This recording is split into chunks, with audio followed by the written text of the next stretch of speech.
9, 8, 7, 6, 5, 4, 3, 2, 1, 0. Women's Wrestling Talk, the #1 women's wrestling network on the planet. And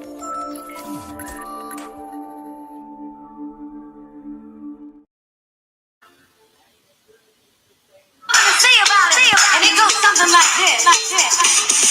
Don't come on second best, baby. Put your love to the test. You got to make him. It is Wednesday. It is Fright night. And it is Halloween. So I figured I'd take a little trip back in time to the 1980s. I mean, this is something I would think in the 80s. I mean, the curls are there, the headband's there, the red lipstick is there. And speaking of which, I got my guy freshly squeezed, Orange Cassidy. See, the shades work out so perfectly. Freshly squeezed, Orange Cassidy in the building. And we are kicking off with Orange Cassidy, Darby Allin to take on Daniel Garcia and Wheeler Yuta. It is Fright night, ladies and gentlemen, all you guys and ghouls out here on the last Wednesday before Halloween. I mean, I look like I'm dressed up for the 80s because I figured I'd have a little fun with this. But Friday, I really ain't going to dress up, so I'm very excited. So seeing all this from the last time, the best friends from Halloween, Orange is looking like, I'm just here. But yeah, we're excited. And I think this is a rarity that we ever have Orange Cassidy and Darby Allin teaming up. Because I'm sure I had to look up the last time they tag team together. But this is like a rarity to see two of AEW's top stars. And also it does kind of elevate the rivalry between the conglomeration and the Death Riders, which makes a lot of sense because technically it's been a year in the making. Because remember last year leading up to Full Gear, it was Orange versus John Moxley. And then you had people within the conglomeration. So it's technically it has been a year this happened.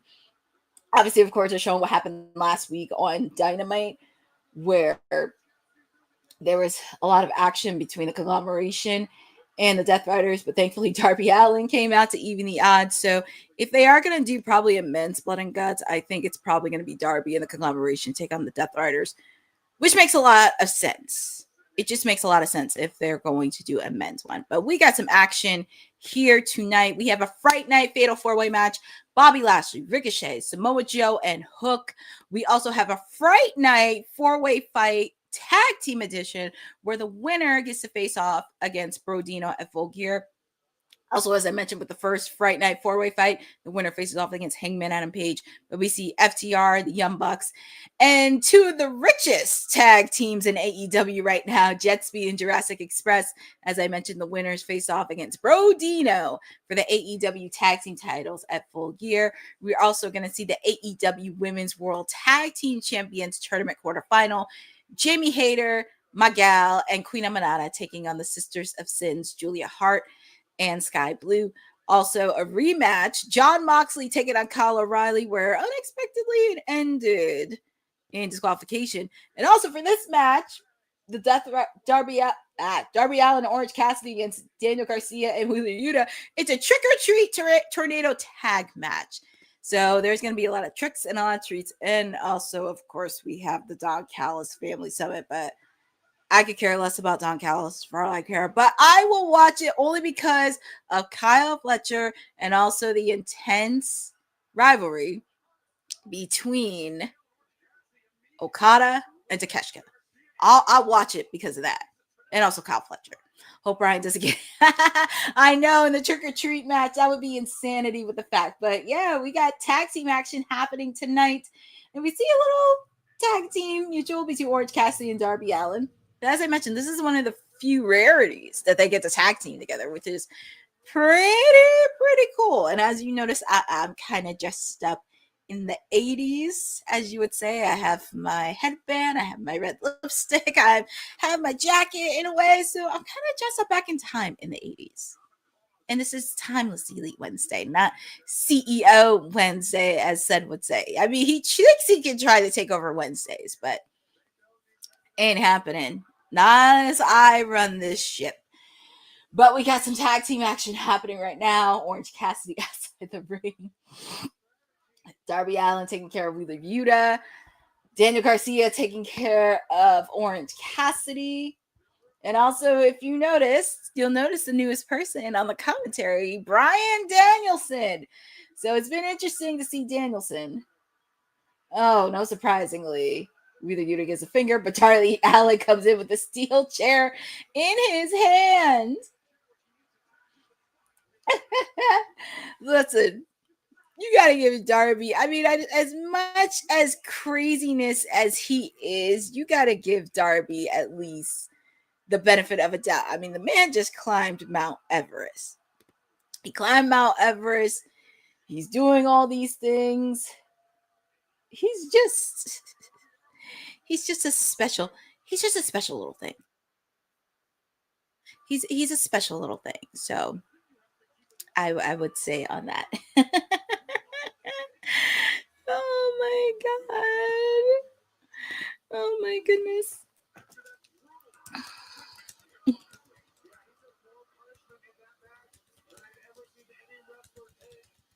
So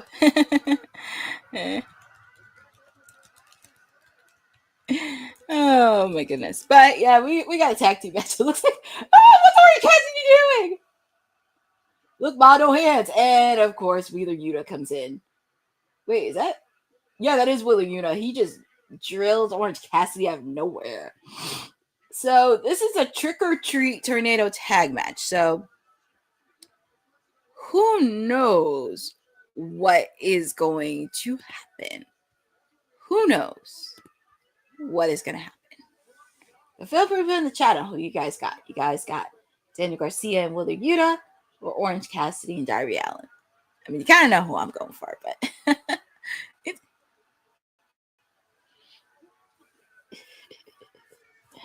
I will say Darby Allin and Orange Cassidy make a pretty good tag team. Oh my goodness. And of course, it's Fright Night. I'm seeing all these fans in the stand wearing costumes, which actually is pretty cool. Now, you would think, actually, those of that would be funny, but I think technically they're kind of in costume right now. Because honestly, with OC, he's pretty much a Halloween costume itself all year round. And we see Daniel Garcia taking out Darby Allin. And Darby Allin said last week, even though he won, he will do whatever it takes to destroy the Death Riders.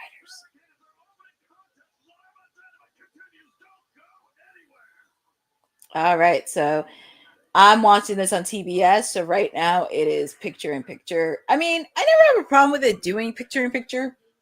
It's always very interesting, but I'm happy the match is still going on. So we see Orange Cassidy giving, I think that's Wheeler. Yep, he's giving Wheeler Yuta punches he deserves, especially since it's been a year overdue. My God. My goodness. So it's kind of crazy, but yeah.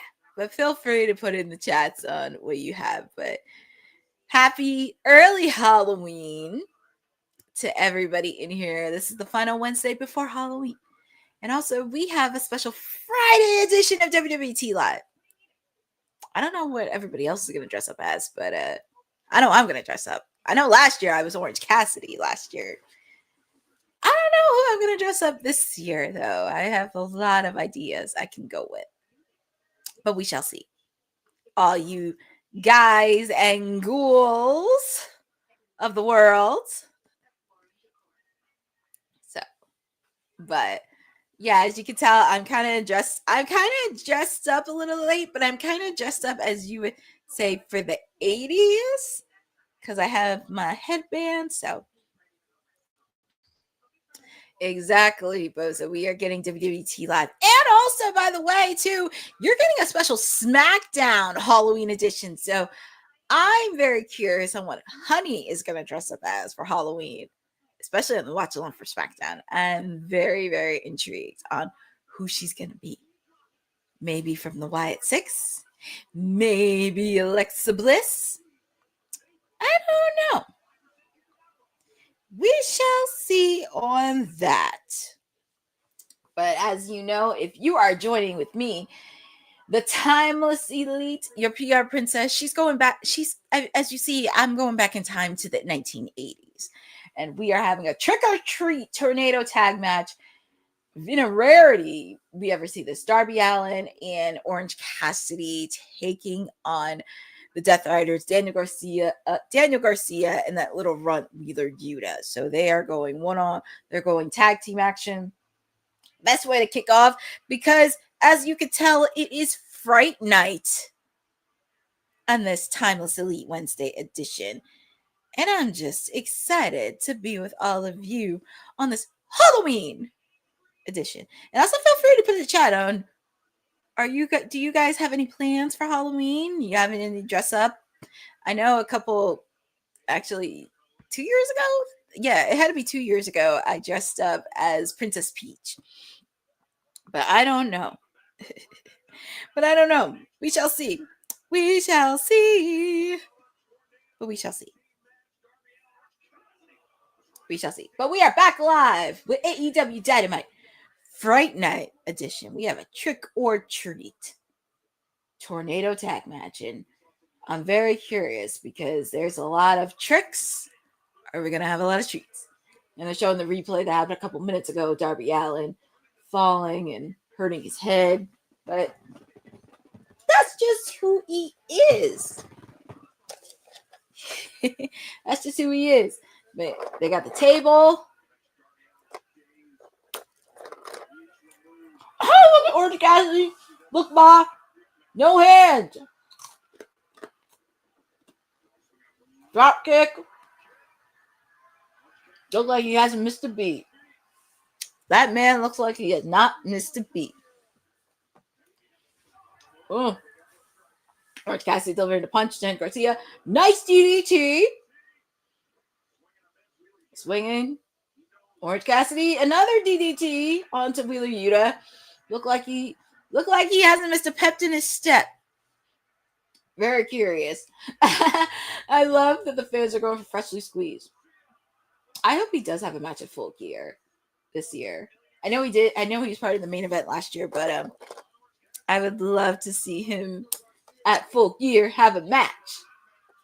Have a match back in his home state of New Jersey.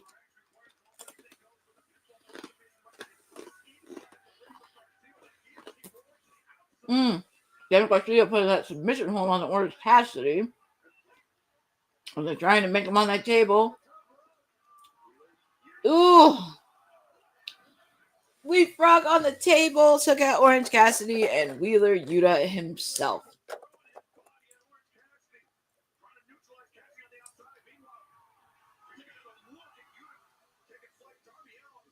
Look at Darby. Oh, Darby's got the skateboard. He said, "Go use it." And Darby Allin's telling Daniel Garcia, "Hit me." Code red. Daniel Garcia could be so gullible sometimes. Hi, Michael Vasquez, and oh, nice one, Boza. So anything goes in trick or treat, but the decision must be inside the ring. That actually makes a lot of sense too. Obviously, it makes a lot of sense to do a pinfall inside the ring. But very intrigued on this Fright Night, and we're just getting started. All right, so Orange Cassidy's on the top rope with Wheeler Yuta. What is this gonna happen here? He's giving him scratch after scratch on his back.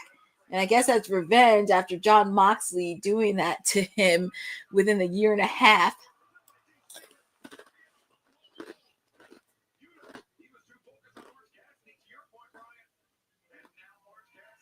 Nice DDT.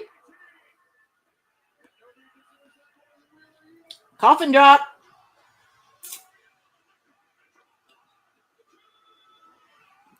Kick out by Wheeler Yuta, but Daniel Garcia looked like he made the save.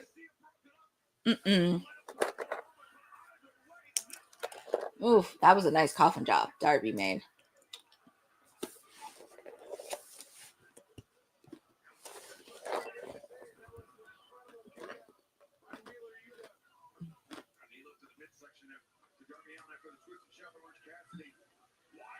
Oh my goodness. Daniel Garcia has a submission on the Orange Punch onto Daniel Garcia.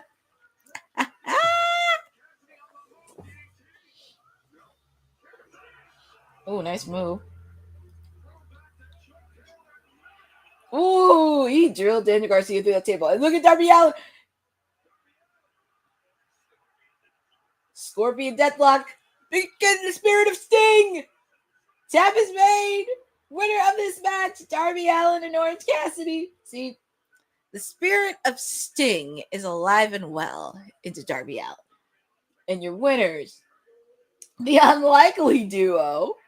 It's very interesting to see them team up together, which is very nice because that's a rarity. I've never seen them team up together. So it's nice to see two homegrown AEW talents teaming up together.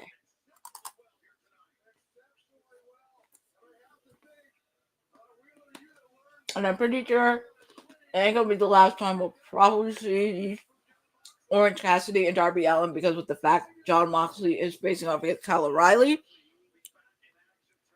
So it's very going to be interesting to see them, because it won't be the last.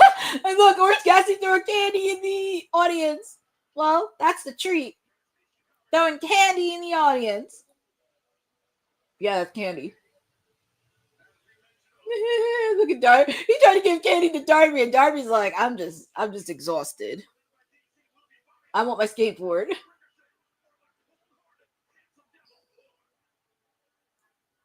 I feel like the Fright Night Fatal 4-Way match is going to be the main event. And here comes Hook.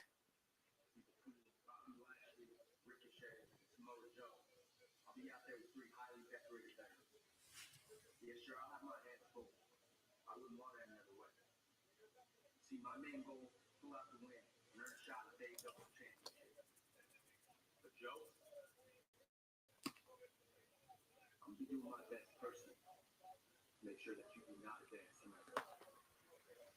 You see, you decide to show the world who you really are. But I already knew. Interesting what Hook said. Interesting. Well, that's good. That's going to be the main event. I kind of figured that was going to be the main event or the tag team one, but it's going to be very good. I feel like all four of them do have strong cases, with the fact Hook did face off against Samoa Joe when he was AEW World Champion. Bobby Lashley has not gotten a loss. And I can't believe it's been a year since he debuted, because if you remember last year, Fright Night, Bobby Lashley made his debut on AEW. It's kind of crazy. And awesome. The tag team Fright Night Fatal 4-Way match is next. We have two of the richest tag teams in AEW, JetSpeed and Jurassic Express, because they won big money over the weekend on Saturday on Collision. It is crazy. They are the richest, two of the richest tag teams. I know. I just can't believe it's been a year since Bobby Lashley, and he hasn't had a single pinfall loss yet. But I'm really happy I'm really happy Bobby's now starting to enter into the fray of the World Heavyweight title picture. It was just a matter of time, and I'm happy they started out very slowly and they didn't rush it. And also, it would be kind of cool to see him go face up against Hangman, but it's going to be very interesting because Bobby Lashley and Ricochet have beef. Hurt Syndicate, the Gates of Agony. You also have Samoa Joe. Samoa Joe has unfinished business with Hangman. And you also have the Ops. And then you have Hook, who's teaming up with Eddie Kingston. Oh my!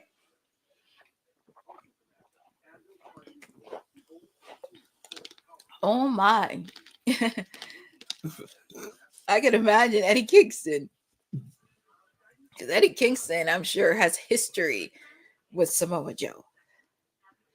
But yeah, we have our first commercial break of the night. And we're just getting started with Fright Night. But also, thank you guys for hanging with me on the final Wednesday before Halloween. This is your timeless elite, your VR princess. As you can tell, I'm taking a trip back to the 80s with my headband. I had some curls in my hair, but you know what? I don't care if it's straight. have this, my jacket, everything else made me feel like I had to be back in the 80s again. So it's always fun to dress up. I'm not sure what I'm going to dress up as on Friday, though. So just have to wait and see.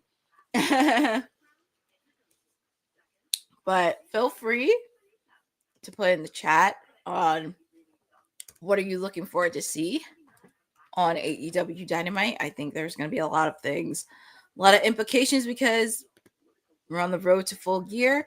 But technically, we're kind of not just on Full Gear, we're also on the road to Blood and Guts too.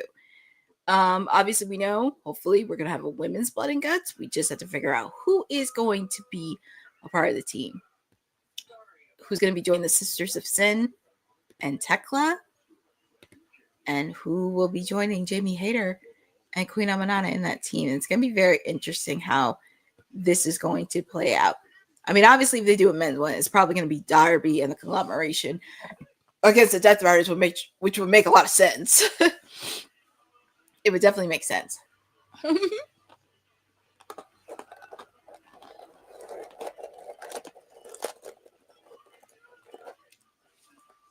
So, just waiting for the commercials to be over. Oh, God. And now we got to deal with that creep with Renee. I am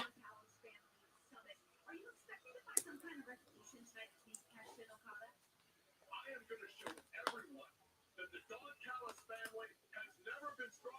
Hey, Nick, Matt, hey, how you guys doing? Come over here. Oh, Lord. He's with the Young Bucks. Lord. You said you'd never joined the Don Callis family. I respect it. I understand it. But that was before all of these outside forces were aligned against you to make you look like idiots. I think, just think about it. Maybe it would help you to have a family. Don Callis is trying to get the Young Bucks to join. Let me show you what I can do. Clark, production driver. Tell the truck to cue the special entrance for the Bucks that I arranged. Go. Don Callis doing a special entrance for the Young Bucks? Oh, and we have some costumes. Interesting costumes, by the way. Well.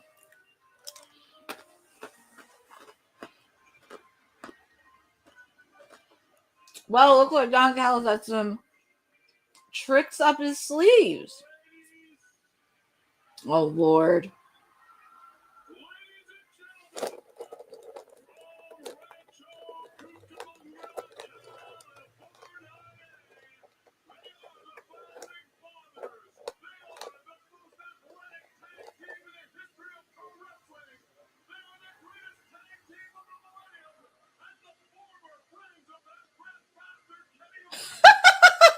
He just had to take a shot at Kenny.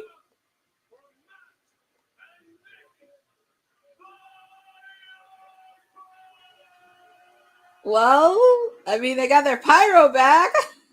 Thanks to that creep Don Callis.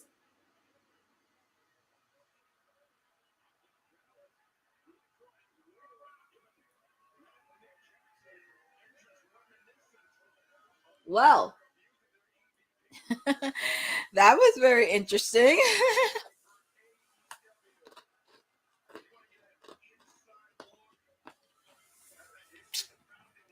Boza, I don't think Don Callis is going to be at ringside for this one. I don't think Don Callis is going to be at ringside because he has a summon he has to do. So you just have to deal with that Weasel Stokely. I have a very interesting, and we didn't talk about this in WWT. So, good old Uncle Dave put out an article, and hopefully I can put this up because I thought this was really interesting, and I wanted to do this. I wanted to put this up during WWT, but let's see. Let me see, because there was something that was put up today.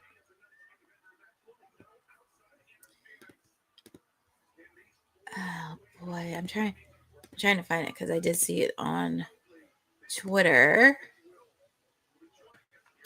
I did see this popping up on Twitter, but give me a second. Give me a second. Because I saw this today, and I didn't get a chance to discuss it on WWT, but let me see if I can pull this up. And we're seeing the tag teams come out. But I had a very interesting, and I want to get you guys' thoughts on this. So let me see if I can find it. Let me see if I can find it, because I was looking through it forever. And if I don't say this now, I'm going to forget. Let's see. Okay, so Uncle Dave was discussing the upcoming AEW Dynamite number 1 contenders 4-way tag team match with FTR, the Young Bucks, Jurassic Express, and JetSpeed. Uncle Dave called FTR and the Young Bucks the greatest tag team of the last 20 years. They are. He highlighted their ability to elevate opponents, comparing the Young Bucks' impact to Ric Flair. Metzler speculated FTR might win the Dynamite match due to their loss on Saturday. So, this was actually very interesting. And I'm kind of looking at this because I'm looking at the last 20 years. And this is pretty much nothing against him, because we could tell that we have to really think about this, because as a person that loves tag team wrestling, and I know Uncle Dave has a bias. Hi, Aaron Teagle. Thank you. I know Uncle Dave tends to have a bias with both FTR and the Young Bucks, which is not surprising for me. 20 years, I'm not putting them above the Hardys. When you think about the Hardys, they are one of the most influential and popular tag teams for the last 20 years. Because I'm looking at this and I'm like, 2000, they've had more impact. And this is like nothing against FTR or the Young Bucks. Oh, by the way, so clear. But this is kind of nothing against FTR and the Young Bucks, because they made impacts in their own rights with tag teams. But you have to think of, like, for the tag team overall, like, who had the most impact, not just in the ring, but also influential outside of the ring. And without the Hardys, you would not have tag teams like Private Party. And the Young Bucks, who, by the way, the Young Bucks aspired to be like the Hardys. So you can't forget about some of the tag teams impacted. Now, obviously, the Hardys, Edge and Christian, Undertaker and Kane. I'm also going to throw in the Usos as well, because they really, over time, made that elevation. You also got to throw in the New Day in there, because they also made an impact as well. I wish they would have made a further impact, because they were crossing over into anime. They were crossing over to all these things, had their own podcasts. So, and this is not a shot at Uncle Dave, but I kind of wish we did talk about this on WWT. I just think he does have a bias towards the Young Bucks and FTR, which is not as surprising for me.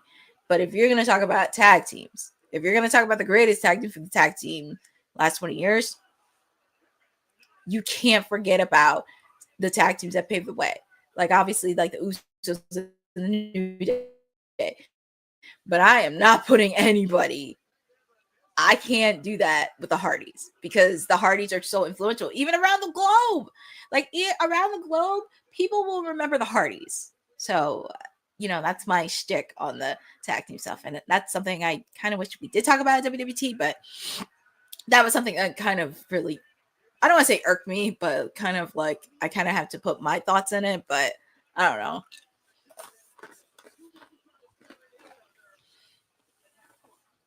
But anyway, guys, get that off my chest, because right now we have a fatal 4-way tag team match.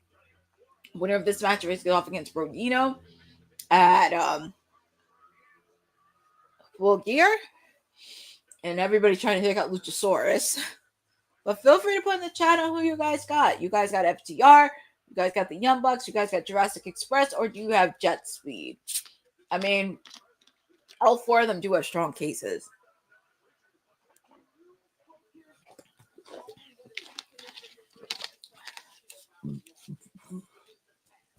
So, oh God. And then I have to hear that Weasel Stokely do some commentary. Oh, joy. But apparently a little double team from FTR and the Young Bucks who are familiar with everybody else. It's going to be very interesting too. Jurassic Express, Bose is picking JetSpeed. I would pick either one of them. I just have this feeling it's going to be probably either the Young Bucks or FTR. Because when you really think about it with the Young Bucks, technically they did pin Brodido a couple weeks ago. They pinned them a couple weeks ago. And I feel like Brodido has unfinished business with the Young Bucks. And obviously with FTR, they're trying to do this chase on being tag team champion. And and FTR did a double team onto Jack Perry onto the announcer's death. Luchasaurus trying to make havoc as well. I mean, as much as I would love for it to be Jurassic Express. Yep. Yeah, Boza. The Young Bucks pin Brodido. So, honestly, that's why I said I would not be shocked if it's either FTR or the Young Bucks. So, and I feel like for that,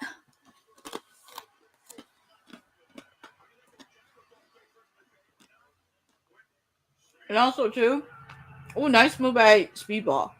And also too, and I should have said this after Brodido won, this is kind of like a reset within the tag team division because the Hurt Syndicate was so dominant, but then you had to figure out who was going to be the team to do it.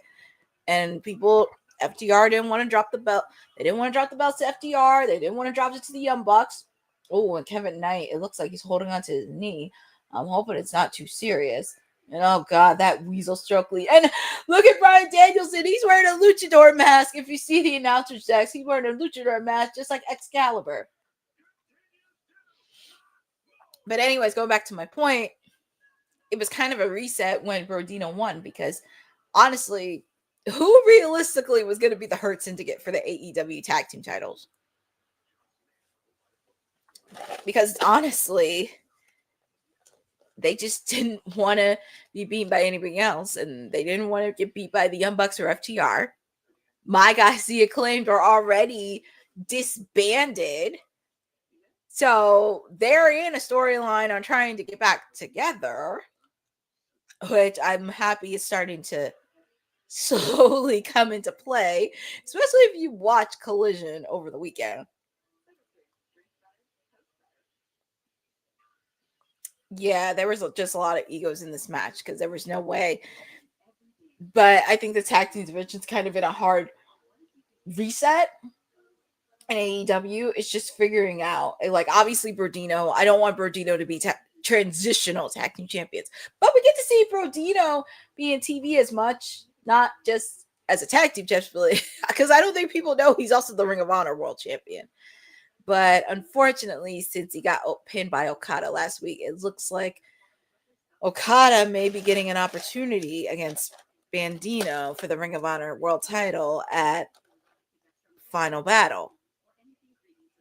It's a possibility. I mean, he did pin him last week.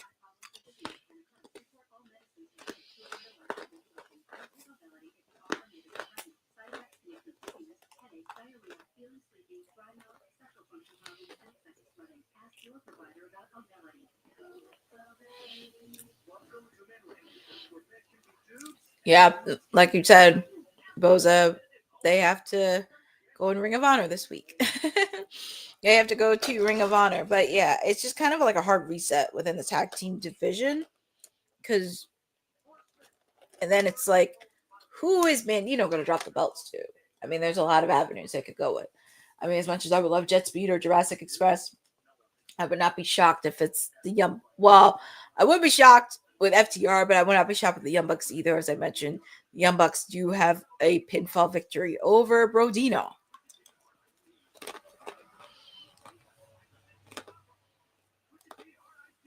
So, we shall see on that.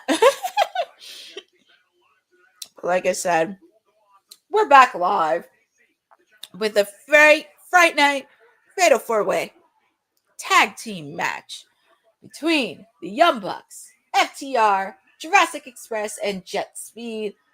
Obviously, you got that Weasel Stokely on commentary, and the winner of that match faces off against Brodido at Full Gear. Rosa wants Jurassic Express or JetSpeed to win, but for me, I would not be shocked if it's the Young Bucks or FTR. And Luchasaurus is making some impact right here. Like I said, it's just crazy because he was dealing with a serious, lethal health scare. It's just crazy. It's just really crazy. He dealt with a health scare that almost took his life, and it looked like he hasn't missed a beat. But I give kudos to him. I'm happy to see him wrestle, but it's just incredible. And just hearing those stories that way. I feel like, man, it is a good match. I feel like I know WWT focuses. I know WWT focuses a lot on women's wrestling, but I wouldn't mind interviewing Luchasaurus and just talking just to him about that story and just seeing the transparency of it, and also just from then till now, because I always love hearing those kinds of stories. I do. Oh, nice moonsault by Luchasaurus. Jack Perry. 2. Kick out made by the Young Bucks.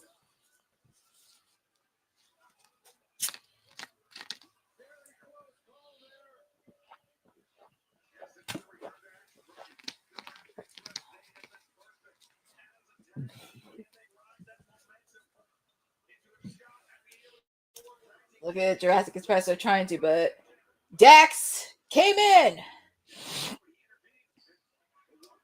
Oh, Kevin Knight threw one of the Young Bucks out.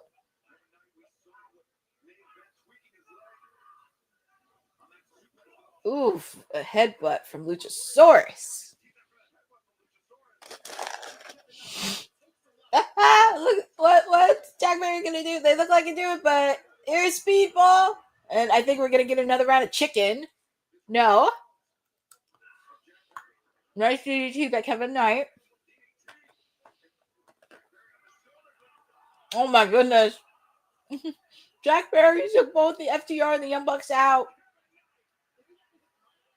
And it's crazy. This was like one of their strongest units, the tag team division.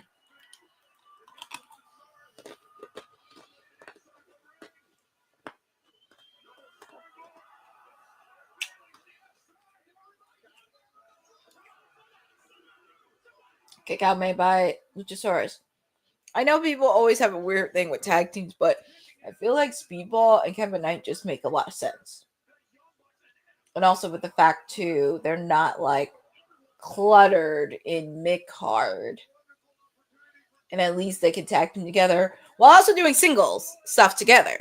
They can still be a tag team, but also do singles matches, which is good. Like they have that versatility. Luchasaurus.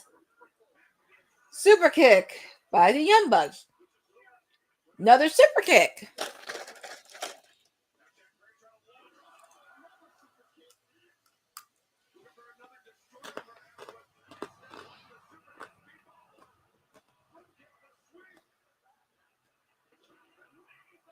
Oh my god, another super kick.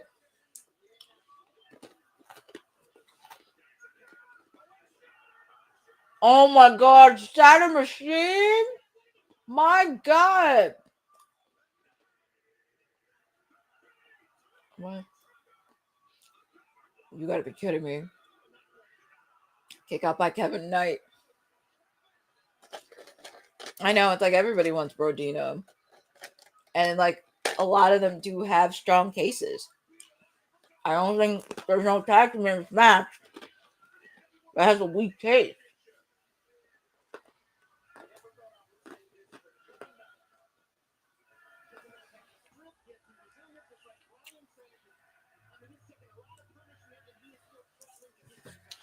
All right.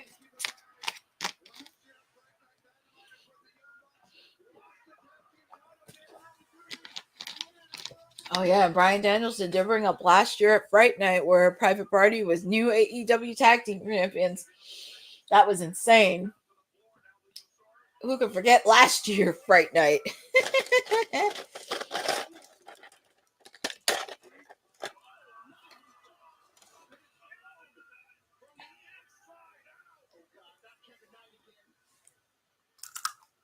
Kevin Knight, what's he gonna do here?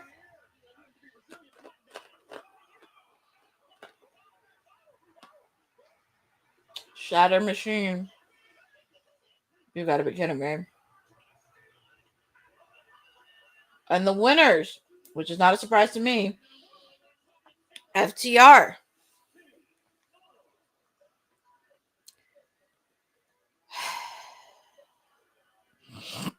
Well, it does not surprise me at all. It does not surprise me at all.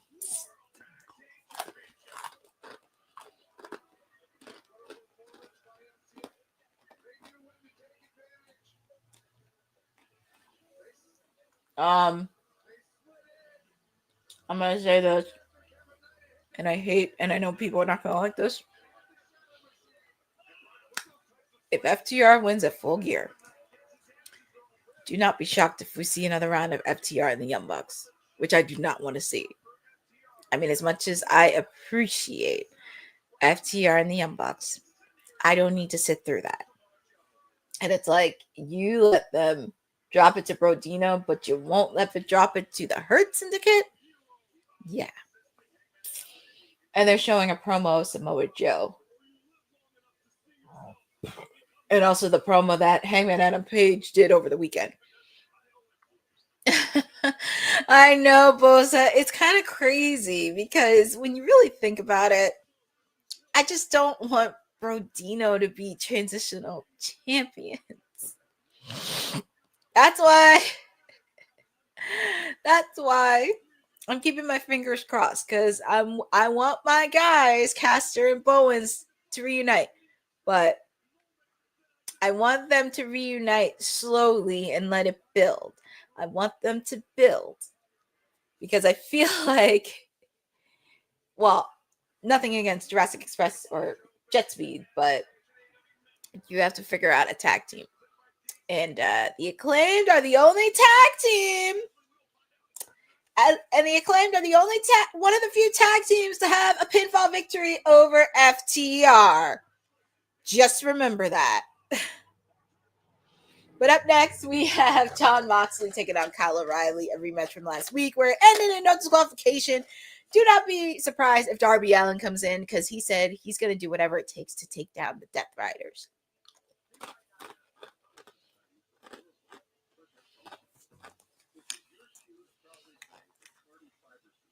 But you can imagine. I don't think anybody can either, but we shall see on that. But thank you guys for joining with me on this special edition of Timeless Elite Wednesday with me. But also really want to give a reminder on the latest project that we have is the Women's Archive by our own boss lady. It's going to a good cause. Every little bit helps. And feel free to take a look on why women's wrestling history needs to be alive and well. Women's wrestling didn't just show up yesterday in glitter boots. We've been here the entire time, body slamming through history. The Women's Wrestling Archive launches January 1st, 2026, and it's gonna pave the way for all women's wrestling. Because if we don't document it, a man might say he did it first. This has been a passion project for a very long time. Head over to the womenswrestlingarchive.com to donate 1, 5, or whatever you can. It all goes a long way. Let's give these women the spotlight that they've always deserved. Her story belongs in history. Help us preserve it today. Join us at womenswrestlingarchive.com. Support the archive. Support women's wrestling. Donate today. Support everything about women's wrestling. Keep the archive alive and well. Thank you guys for joining with me. Hard to believe we're almost at Blood and Guts. We just have to figure out for the women's team. And I think if they are going to do a men's one, probably going to be the conglomeration Darby Allin taking on the Death Riders, which actually makes a lot of sense because it has been a year. Has been a year in the making for that.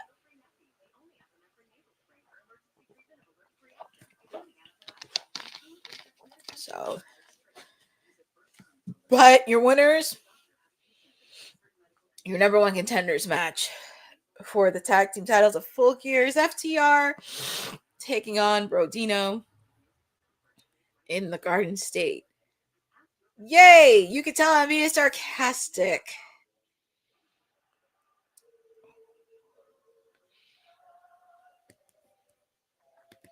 So, but yeah, it was a.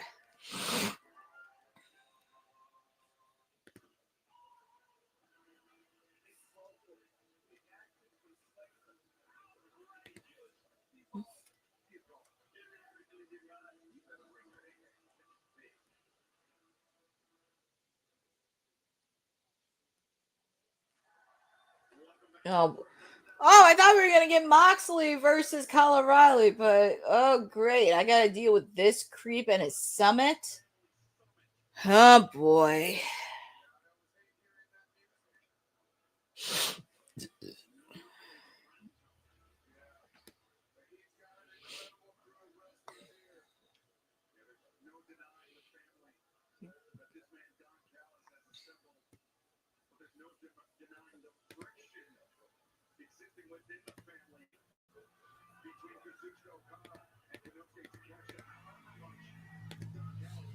Oh, boy.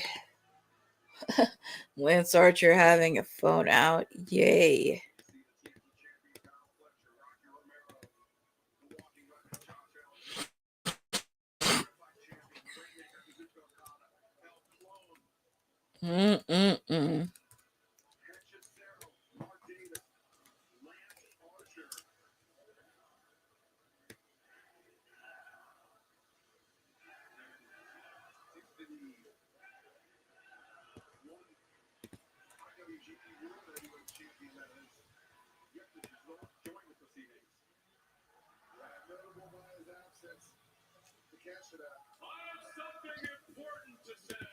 Oh boy, I gotta listen to this creep.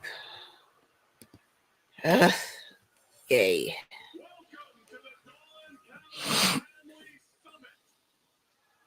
This should be a fun summit. I'm only watching because of I'm only watching because of Kyle Fletcher. Because I actually do like Kyle Fletcher.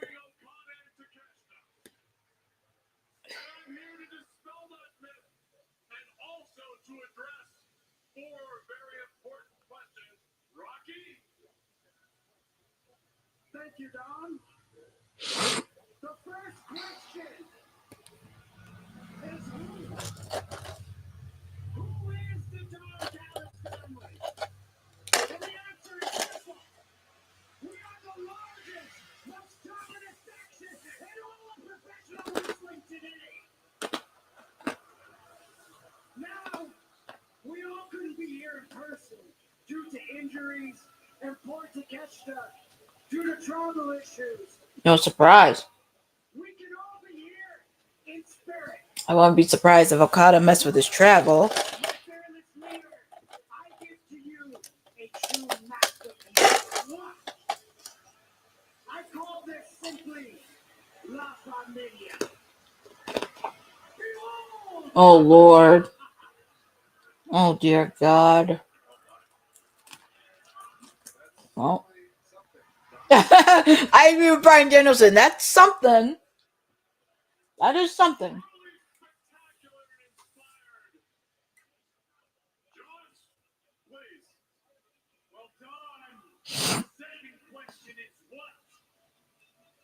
Gentlemen, I mean what the Don Callis family is all about. It's a shame the conglomeration had to move on to the Death Riders for this. I could direct you to the screen. What's he showing? Oh, a promo. I mean, I hate to say this, but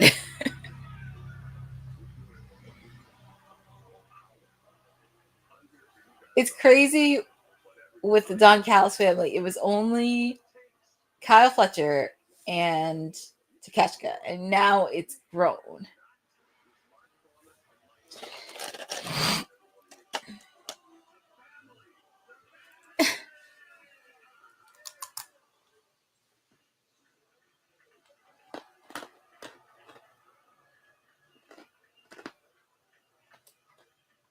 it wouldn't be the Don Callis family gathering without hearing from the Brodido star, Kyle Fletcher.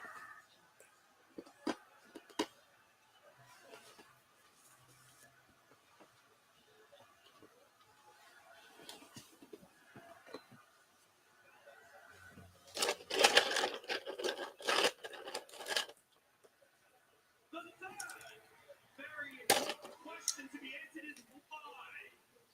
Why does the Don Callis family do what they do? And let me remind you all of a little oath that we all took before joining this family. Oh Lord, an oath. Oh Lord. I insert names of my own free will do hereby and hereon solemnly swear that I will always conceal, never reveal any of the secrets of the Don Callis family. I promise to obey the laws of the family and to aid and assist a brother in distress, regardless of potential injury to myself or others. I further promise to keep this my obligation sacred and not to violate. Oh, here comes Takeshita. I thought he had travel issues, but here comes Takeshita, the reigning IWGP World Heavyweight Champion. It would have been Boza. It would have been for conglomeration, but I guess the conglomeration has personal issues. They got to deal with the Death Riders first, and Darby Allin cannot do it by himself. So, and also with the fact too, Mark Briscoe wants another opportunity at Kyle Fletcher's TNT title. So, I mean, I guess, but Boza, I think the conglomeration is good where they're at because they all have unfinished business with the Death Riders, most specifically Orange Cassidy, because he faced off against all of them.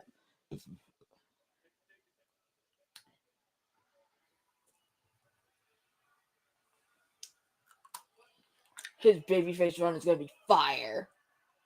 Takeshita.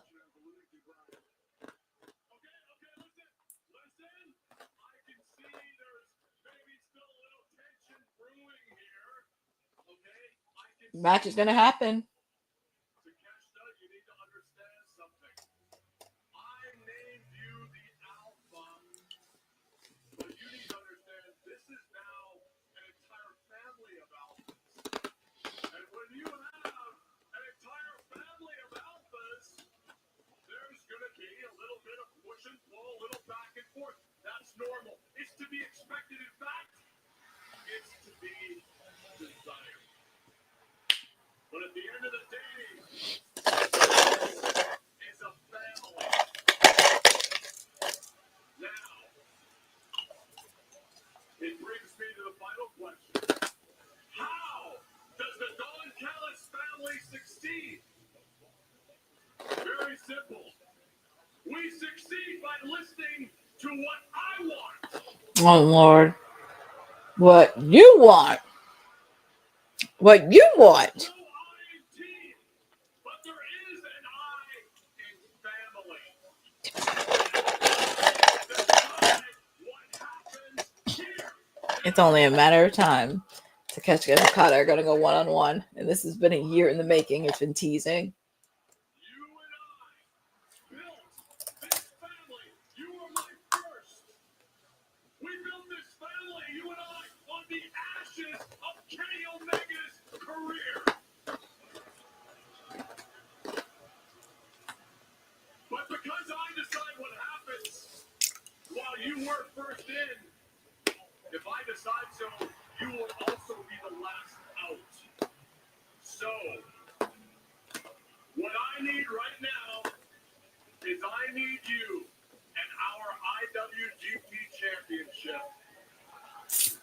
I need you to put your ego aside and shake Okada's.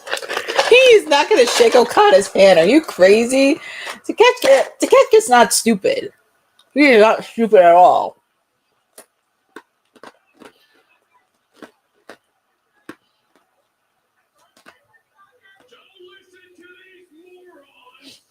He's calling people morons. Calling people morons.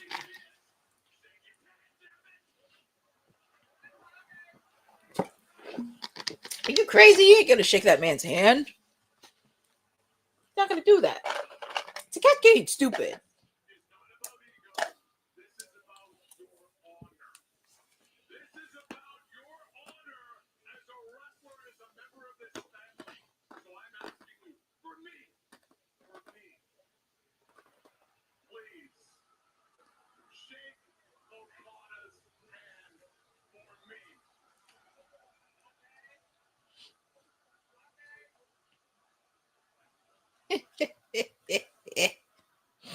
He ain't shaking that man's hand. He is not gonna shake that man's hand.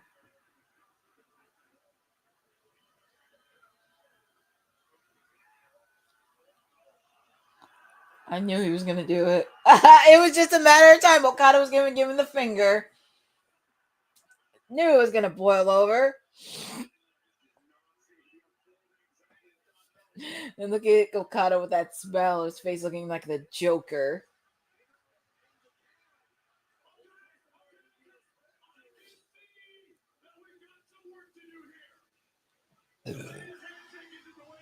Excuse me.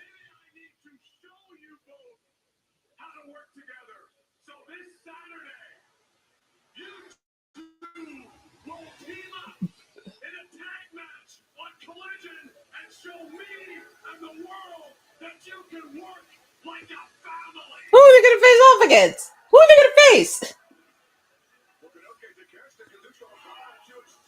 Who are they gonna face this weekend? That's all I want to know. Who is their opponent? But that is true, Boza. We will be getting Mercedes Moné versus Olympia for the CMLL women's title.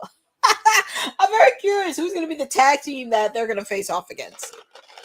Yeah, Boza, because I was like, I don't think it's going to be any top tier tag team, and there's no way in hell they're not going to do it to Caster and Bowens with the fact they are starting to re-enter in the tag team space. I don't think they're going to do that to Caster and Bowens.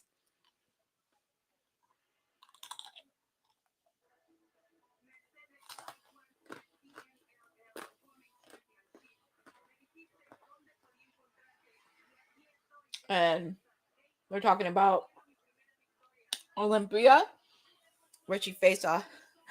Boza, don't say that!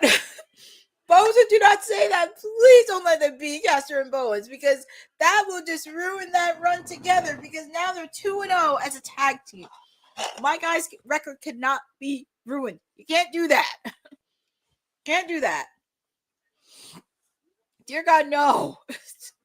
Please don't let that happen. Please, please, please.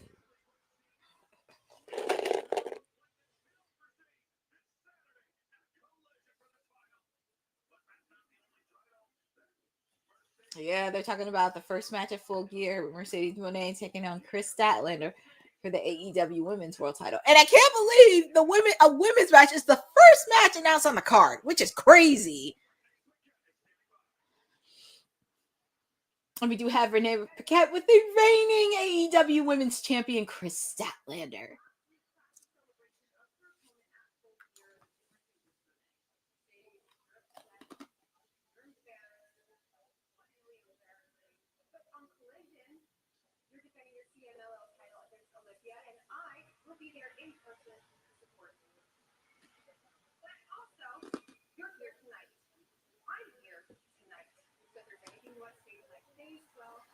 I'm not going anywhere. And if you have any trouble looking for me, I'll be the one holding the title that you don't have. You better milk that in, Stat. You better milk that in. Well, I mean, hey, Mercedes. Oh, and here's the conglomerate. I love their Titantron. It is so Cool. And it just reminds me of Beverly Hills 90210. Roddy. Now it's time for my favorite new show, Conglomeration. I know, right? It's just so cool. Well, there's Kyle O'Reilly. Roddy's like the acquaintance that like it doesn't want to be there, but he has to because they all have a mutual dislike for the Death Riders. I just love that.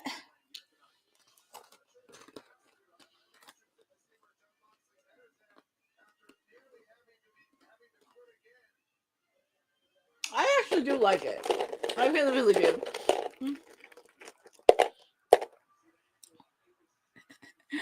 Oh, that's okay, Boza.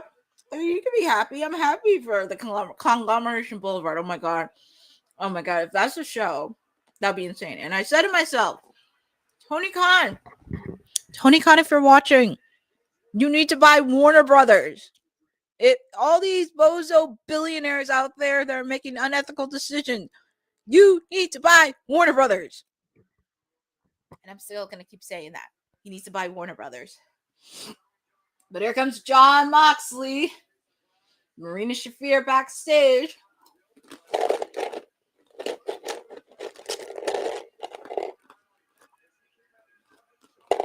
Do not be shocked if Darby Allin tries to make any move.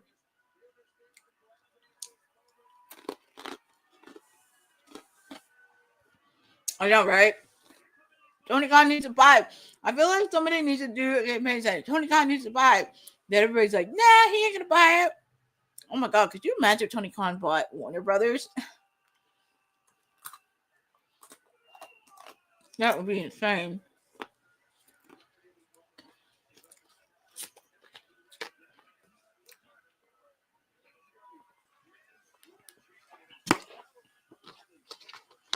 Well, this is a good match from last week.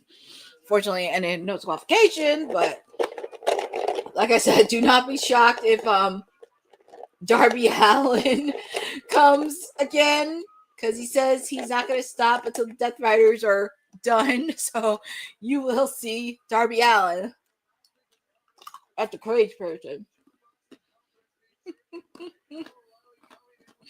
I know John Moxley, but what is he complaining about?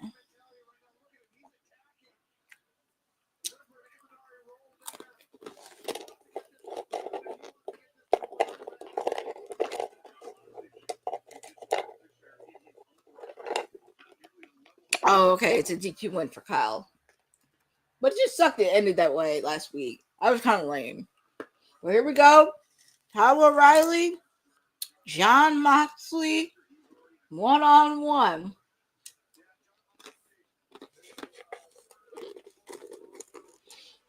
And awesome. Congratulations again to Marina Shafir, because she, as Barbosa said, she came back after a hard-fought battle with Sue Young over the weekend to keep her to 5 Women's Championship. It was a hard battle because I saw a photo. Yeah, that's funny. Yeah, she's gonna keep that belt for a while. I just find it funny she hasn't had any competition. I just hope the only thing I hope is I just hope Mercedes Moné doesn't come for a title.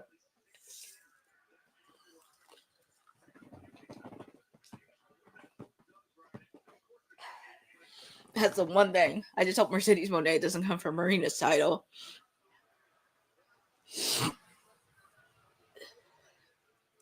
Kicks by Kyle, chops by John. Oh my goodness, and he biting Kyle O'Reilly's ear. What is up? I mean, look, I know Mox is a very violent person and he doesn't take a lot of crap, but what is it with him biting everybody's ear? Just anything.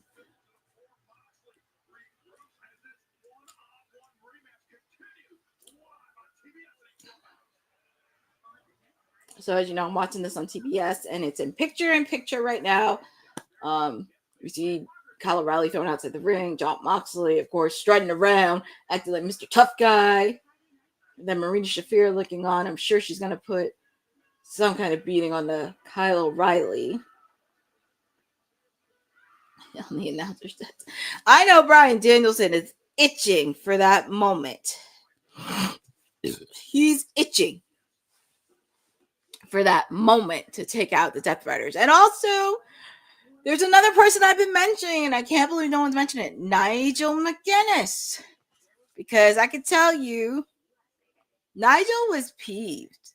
If you saw Collision over the weekend, he was very peeved, and he still couldn't go over his head that Daniel Garcia called him a parasite.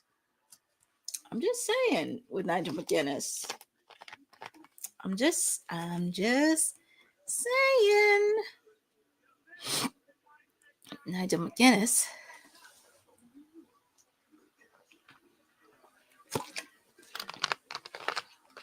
But that's something. And also, just to let you know, basketball season's back. The NBA, they are back on NBC like it was in nostalgic era. Hi, Eddie Foster. Thank you for joining on Timeless Elite Wednesday with your PR princess, your Timeless Elite. You can tell I'm dressed up back in the 80s because I have the headband, the crazy hair, the jean jacket, and the shirt you would see in the 80s, just kicking it back. Not sure how I'm going to dress up on Friday, though. So, you just have to be very prepared.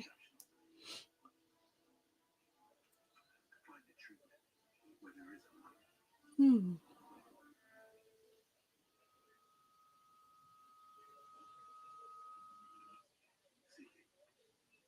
I'm looking at this match because even though I'm watching it from picture in picture, John Moxley, Kyle O'Reilly are just going back and forth. But Kyle O'Reilly's no joke. Pretty sure we're going to see a lot of shenanigans happen between the conglomeration and the Death Riders. Also, too, Darby Allin is afoot. So he's lurking somewhere because, as I mentioned, he will do whatever it takes to take down the Death Riders. And we're back live with you with Fright Night of AEW Dynamite. John Moxley, Kyle O'Reilly, one-on-one. John Moxley putting Kyle O'Reilly in a headlock. Ugh, had him taste some steel steps.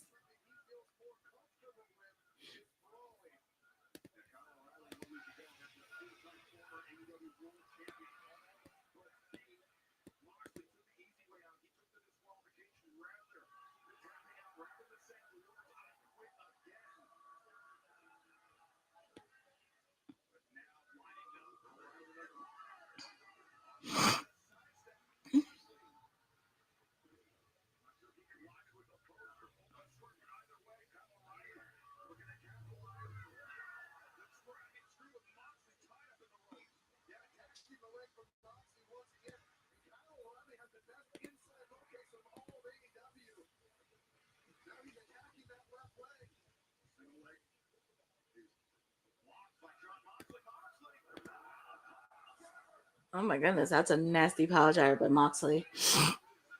Kick out by Kyle O'Reilly. John Moxley putting in submission hold.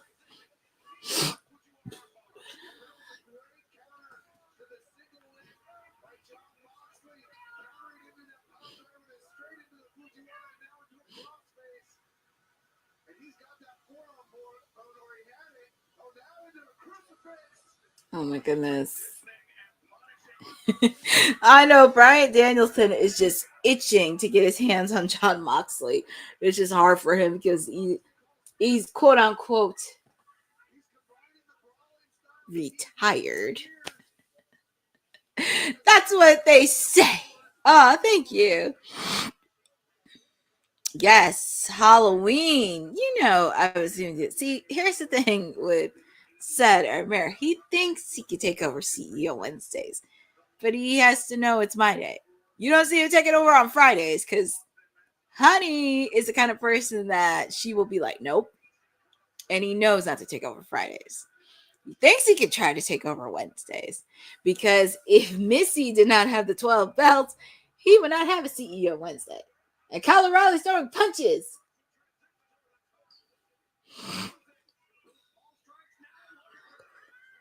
Ooh, submission hold.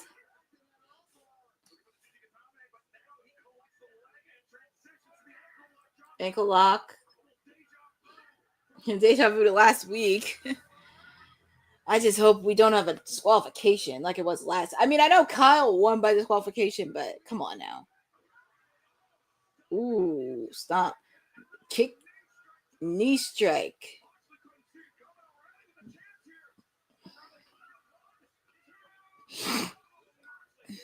Kick out by Moxley.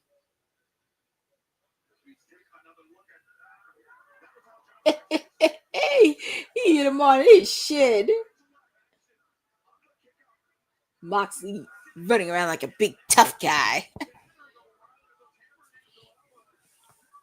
John Moxley.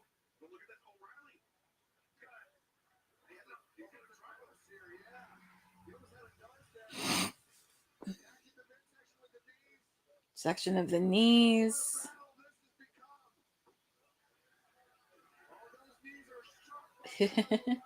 Check my knee. It's like knee strikes going back and forth between Moxley and Kyle O'Reilly.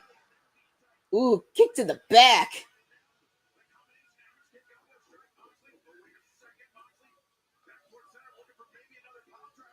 Oh my goodness. Ooh, nice counter by Kyle O'Reilly, putting a submission hold in. I love that Bryan Danielson's so excited, like, let's tap it right here. He just gets so excited to see a submission hold, especially if it's against John Moxley.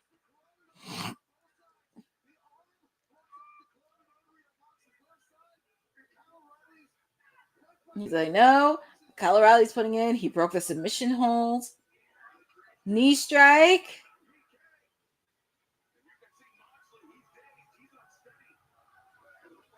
Ooh, nasty clothesline by Mox.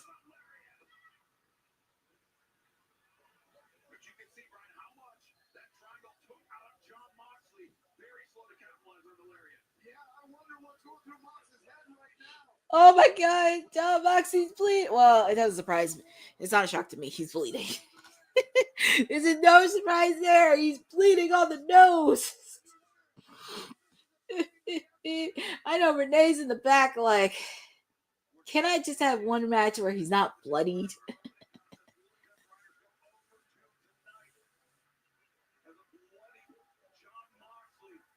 Bloodied on the nose. Kicked him in the face. This is where he gets like angry and strutting around, angry, cursing at everybody.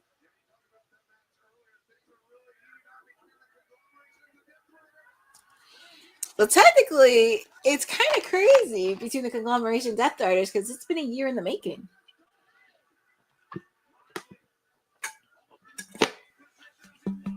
When you really think about it, it's like a year in the making.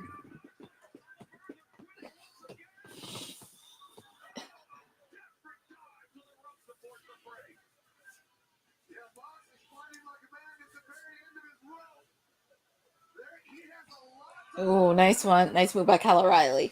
And he's putting a submission all outside the ring. If this ends by a count out, I'm going to be mad.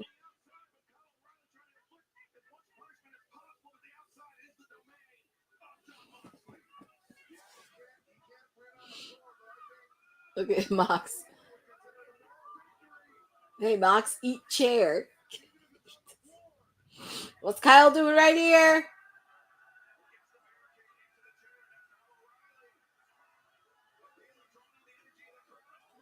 She should know better because he knows if she does something, it's disqualification. That's the one that I can't stand. Kyle O'Reilly should have took a knee strike on her. If she could take a house call by Swerve and a buckshot lariat by Hangman, she's lucky Willow's not out there because Willow and Harley Cameron are getting ready for their big quarterfinal tag team match against Mercedes Moné and Athena.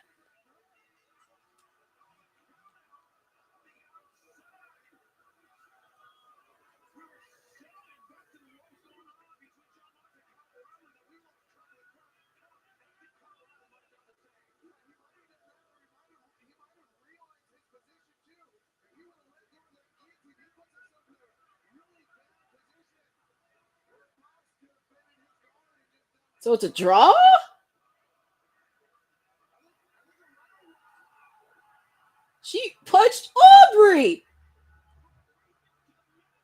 Aubrey Edwards, and then Claudia with an uppercut. She just decked out Aubrey Edwards. Just attacked Kyle O'Reilly and Marina, and I'm like, yeah, double count out. Well, here comes Roddy. I'm pretty sure Roddy's there. Well, at least Roddy helped out his tag team partner Kyle.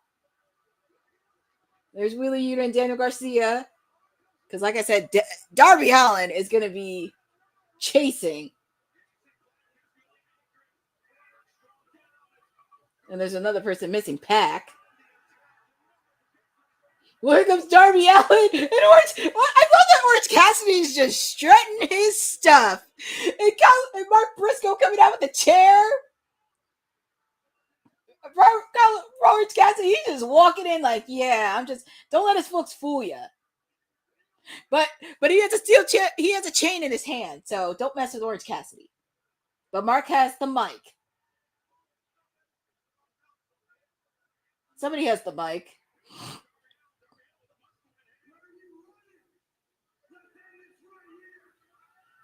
Darby!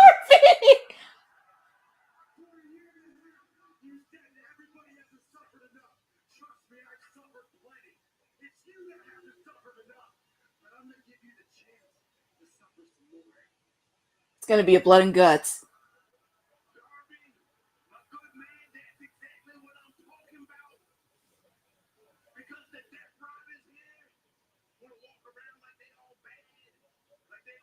Yeah, I think Mark's going to have to put his shot at the TNT title on hold.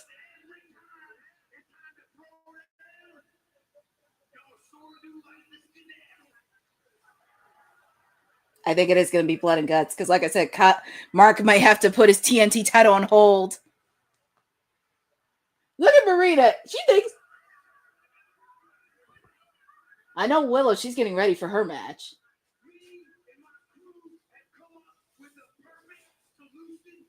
Well, I'm pretty sure if they can't get Willow Harley. He's like shaking his head like, no. He's like, no. He's like, no. Come on, please. He's like, no. Speak, leader. Come on, please. Let my guy speak. Please.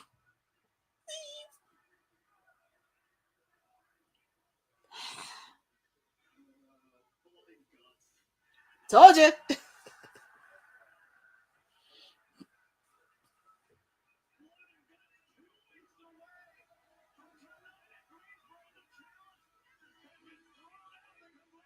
See, Marina acts so tough, but she's lucky that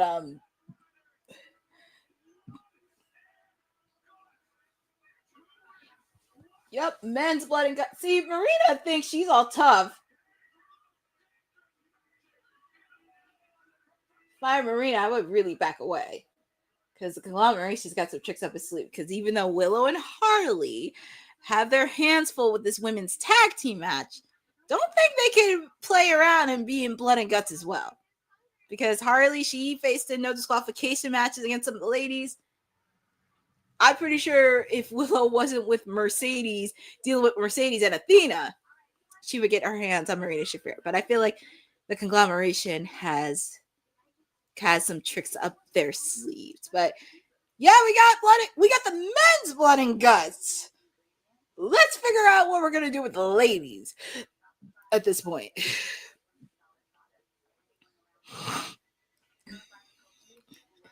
Yep, she's lucky it's not intergender. I'm sure the babes, yeah, they don't mind to get involved either. And like I said, depending on this, because I know they want Willow and Harley to focus on their match. They want them to focus on their match.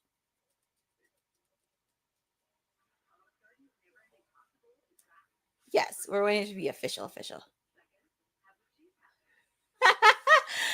Eddie! Let's see, what's this? Eddie, you might be onto something because it is the 12th. I would not. A special 3 hour. Well, you know what? It's not the first time I had to deal with 3 hours of Dynamite. So I think for Blood and Guts, it would make sense for it to be 3 hours. And especially with the fact, well, we have to see because I think baseball will be over by then. But I wouldn't mind 3 hours. It's just if they're going to do like.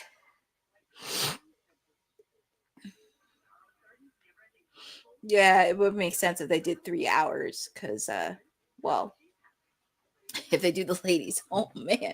And then not only the ladies, but also the men's, they just had to add at least like.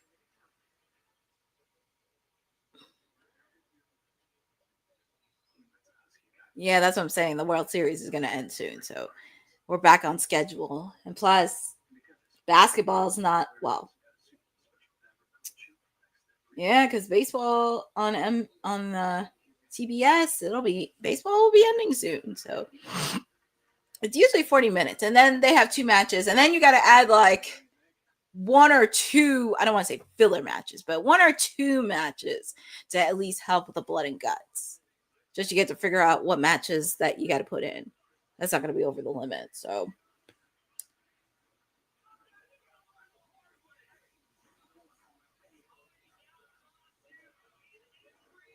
I don't know. Marina Shafir is lucky it's intergender. I kind of wish Kyle O'Reilly would have kicked her after the match, especially after what Marina did to Aubrey Edwards. I'm telling you, I think the conglomeration's got some tricks up their sleeves. And then we're back live. We see Mercedes Moné and Chris Statlander going, hey, I think this is, and you know what's funny? It's giving me shades of like last year when they tried to meet leading up to Full Gear. She tried to hit her with a car.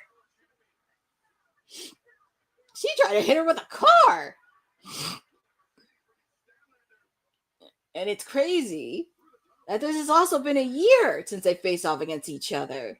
Statlander and Mercedes.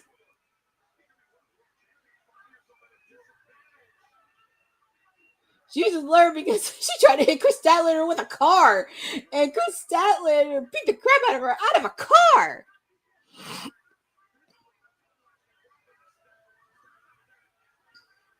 She should be lucky, Chris Statlander. Oh man, she hit her with that. And by the way, Mercedes has a match this Saturday against Olympia. She's lucky Olympia is not there tonight. And we see the Ring of Honor Women's Champion Athena. And look, does she have a Harley Cameron shirt on? I don't think so. But obviously they're going to be teaming up in the tag team match. I'm surprised. And if you saw, Billy Starks isn't happy with it. Because, you know, my gal, my lady, Toni Storm, well, she's on break. She deserves to be on break. Mother Timeless deserves to be on break. But we may see an appearance from Harley Cameron and Willow, since technically they're the... And I think it would be crazy if it, thanks to Athena and Mercedes, this could be the catalyst to help out with Chris Statlander and Willow Nightingale making amends with each other. Well, thank God Harley and Willow, because the two of them, that's who they're going to meet.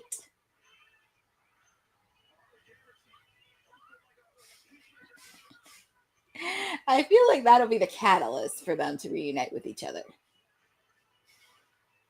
But I feel like they're going to make up sooner than you think. Yeah, that's going to be a fun match, but it's going to be very interesting. And also, what if, I'm just saying, because she does have Billy Starks with her, and Billy Starks didn't seem very pleased with Athena choosing Mercedes as a tag team partner instead of her. So very curious with Billy Starks. It would be very interesting. I think they're going to make up. Willow and Chris Statlander. It's only a matter of time. Just let them duke it out, hug it out, and But it's gonna be a really good match. I'm not gonna lie. Chris Statlander and Mercedes Moné. So they're showing the match between the triple threat match between the AEW Unification Championship match, Kazuchika Okada, Mascara Dorada, and Konosuke Takeshita. It was a good match, by the way. It was a really good match. And the performance by Mascara Dorada, because he's been showing up on programming. Like, he made an impact on when AEW came to Mexico. Oh, they're showing the clip that was on socials last week where Bandino had his abuela in the audience for his match last week. Oh, that's his abuela.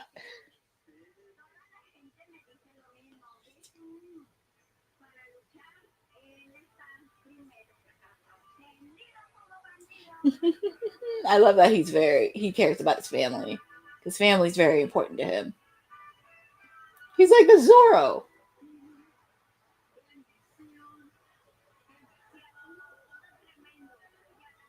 And his abuela seeing him wrestle live for the first time. That's pretty awesome.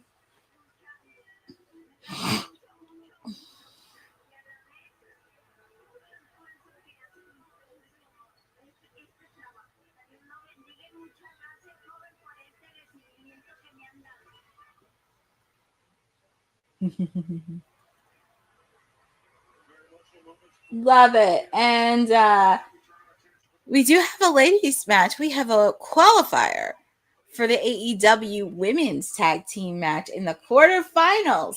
The Sisters of Sin, Julia Hart and Sky Blue, taking on my gal from across the pond, Jamie Hayter and Queen Aminata. And I'm very excited for this. And we did see Tekla beat Mina Shirakana over the weekend at Collision. And it was such a good match to see. And yes, Eddie Foster, Sky Blue, and Julia Hart are perfect for Halloween. Because, I mean, it's the final Wednesday before Halloween. Why not? But yeah, you see all the brackets that are happening. It's going to be very hard because my gal Alex Windsor is facing off against my mother. Oh my God. I'm looking at Bryan Danielson's costume as a luchador. I actually do like it.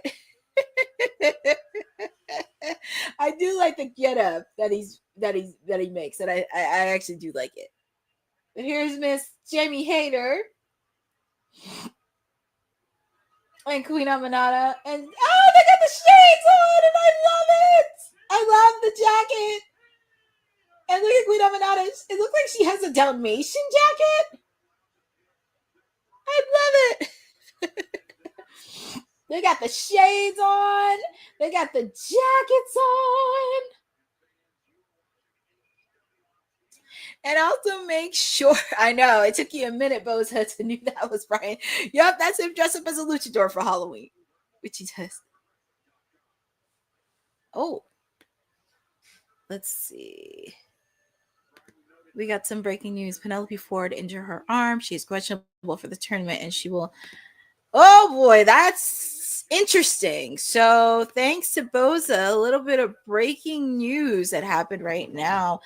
Penelope Ford injured her arm and questionable for the tournament, but unable to be in Blood and Guts. My God. And it kind of sucks, too, because, like, Penelope was just getting back into form and very curious on what's going to happen because Megan Bain. My God. But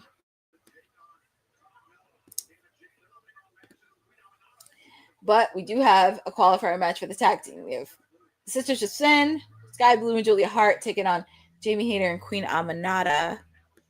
So this is going to be a fun match. So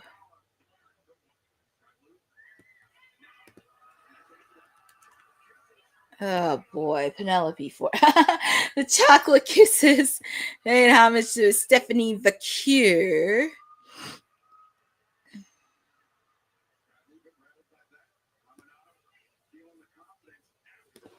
So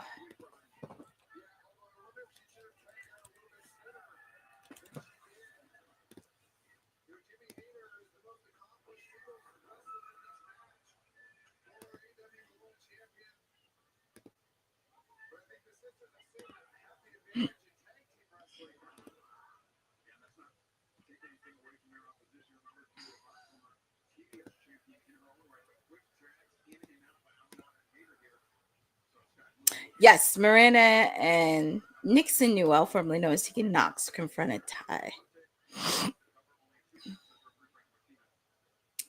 That's going to be very interesting, Boza. And with the fact, too,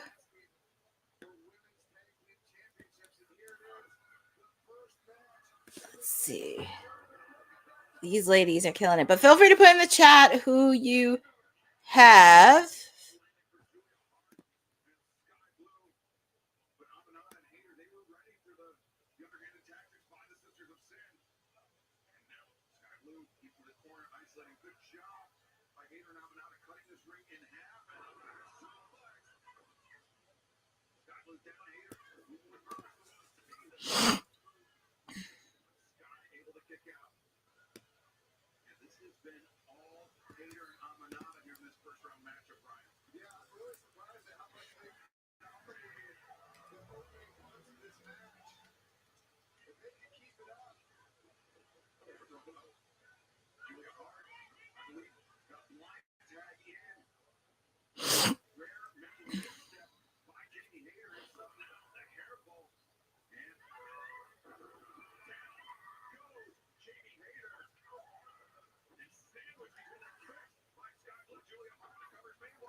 Kick out made.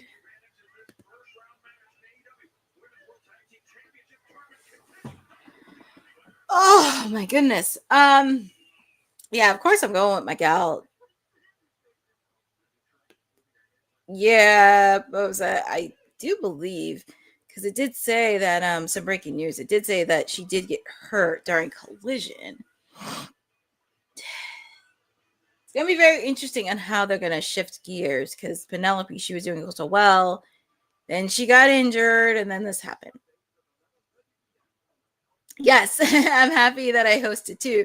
Didn't think I was gonna be hosting, but you know, sometimes you have to be very prepared for things like this. But yeah, I was happy that I did, and also talked about the news of like Mike Rotunda, because it was just because at first I was just like, wait a minute, is he in hospice care? But then when the family came out with the actual, I was like, okay, now we know what's happening. He's rehabilitating. And this is not the first time this happened. As I mentioned, Uncle Dave did this because he got the news mixed up on the one half of the Wild Samoans who passed away. And it was just, yeah, I'm still processing this as well. I'm really sad that Penelope is going to be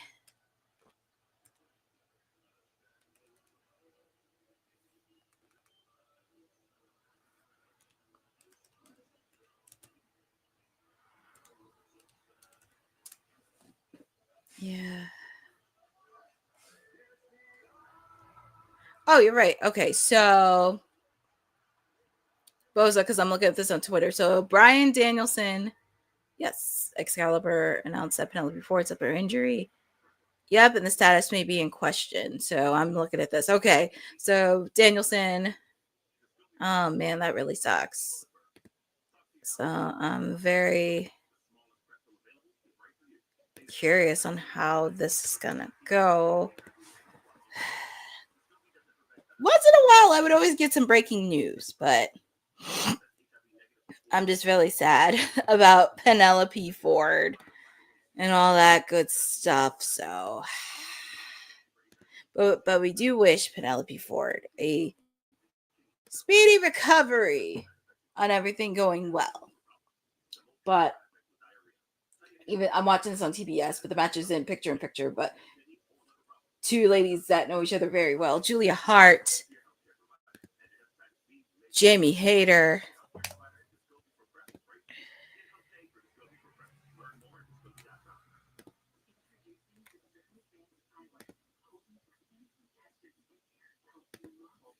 So it really does suck that this had to happen.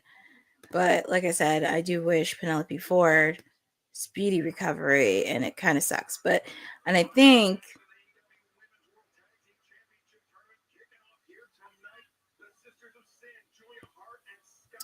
very curious what they're going to do with Megan Bain, because she's still undefeated, by the way, folks.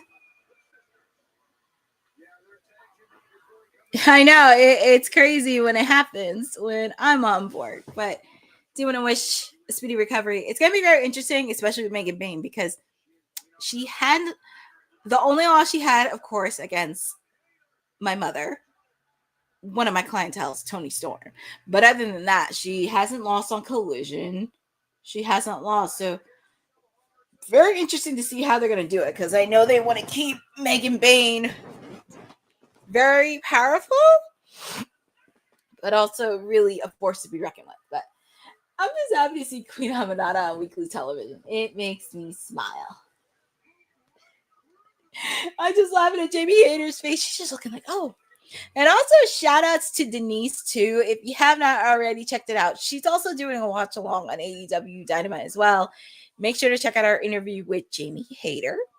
It was a really good interview. I didn't see the whole thing, but I saw clips of it. It was really nice to learn a lot about Jamie Hayter. That is also on my list to interview. That's on my list to interview as well, Jamie Hayter, because I feel like she's such a cool person to interview, especially being from the UK and just learning more about them. That just makes me happy.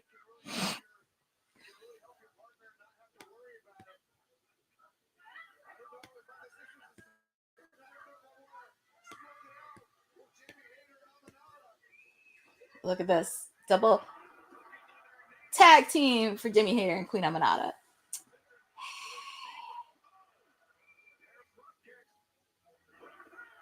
Double clothesline. Yeah, these ladies are really giving it. And after this, we got one more match. Our main event. Lord, that's going to be a lot of chaos, because it's like you have the Hurt Syndicate in one corner with Bobby Lashley. You have the Gates of Agony with Ricochet. You also have the Ops with Samoa Joe. And then you have Eddie Kingston like a madman. Oh my goodness. This it will probably end in chaos.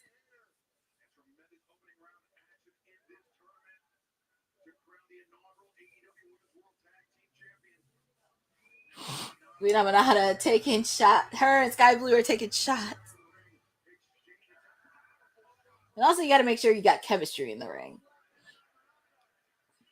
Slap fest between these two ladies. Agreed, Fright Danielson. These ladies are giving it their all. Oh, look at Queen Aminata. She has a submission hold. Only to be cut through by Julia Hart. Here comes Jamie Hayter throwing Julia Hart outside the ring.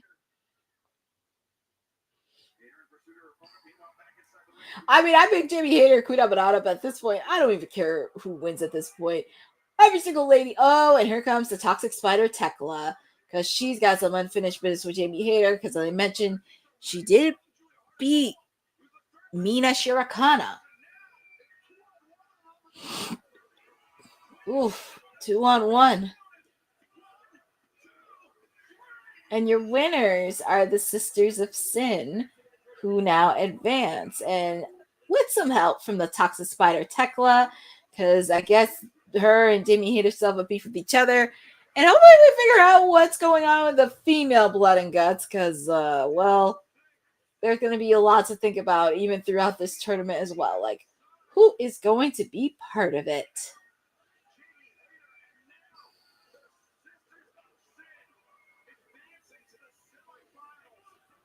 I'm not mad about it, because it's going to be very interesting to see. And that's going to be an interesting match, too. And look at this. So, yeah, whoever the Sisters of Sin pays, they'll face off against the winner of Mercedes Moné and Athena, and Chris Statlander and Harley Cameron. I have a feeling Chris Statlander is going to probably screw Mercedes and Athena leading up to their match. I have a feeling. Oh, look at Tony Schiavone dressed up as a Phantom of the Opera with Megan Bayne and Penelope Ford. I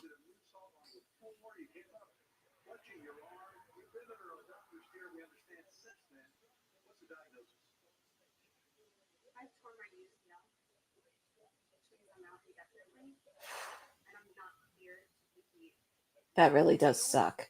for our destiny. And I'm going to make every woman feel the pain that I'm in right now, because that's what they all deserve. Megan, what does this mean for you in the tournament? We've been making these women bow down long before me and Penelope ever crossed paths. Our thing may be delayed, but this division hasn't changed. So any woman in this building ready to make history and build an empire, please step forward. I'll decide who's worthy to stand beside a god. Oh, Marina Shafir and Megan Bayne.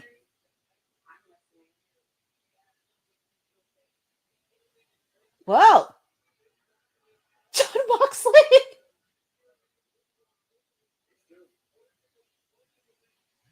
John Moxley. Well, John. So it looks like Marina Shafir and Megan Bayne, which actually makes a lot more sense.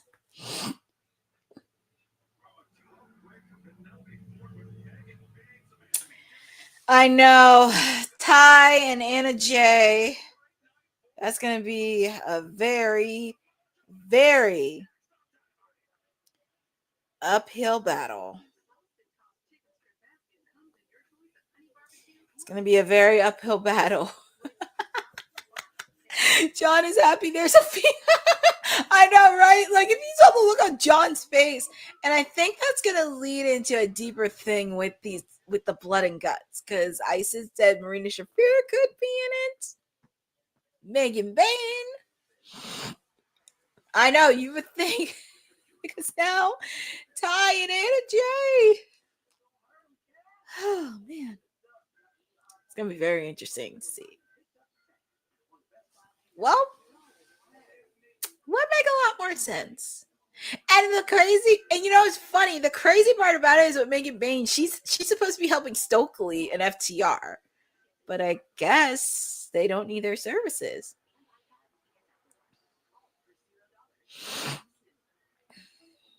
Yeah, I know. You may Tay and Anna Jay be the underdogs. Oh boy. That's why I'm very concerned, because yeah, that would make a lot of sense. I guess they kind of end. I think they ended it for now because, like you said, Boza, with Penelope's injury, it's kind of like what's there to do, and also with the fact too, FTR and that Weasel Stokely have bigger things to do than the tag team match. And I think with like Megan and Penelope and Willow, it'll probably pick right back up once Beth comes back and Adam Copeland come back. I feel like that's when they're going to pick it up, because we still haven't seen Christian. We haven't seen Christian since All Out in Toronto. So I think that'll pick up right back up. I know, facing off against the Babes of Wrath. Also, it'll be really interesting too with Megan Bayne and Marina Shafir. How will this affect Blood and Guts?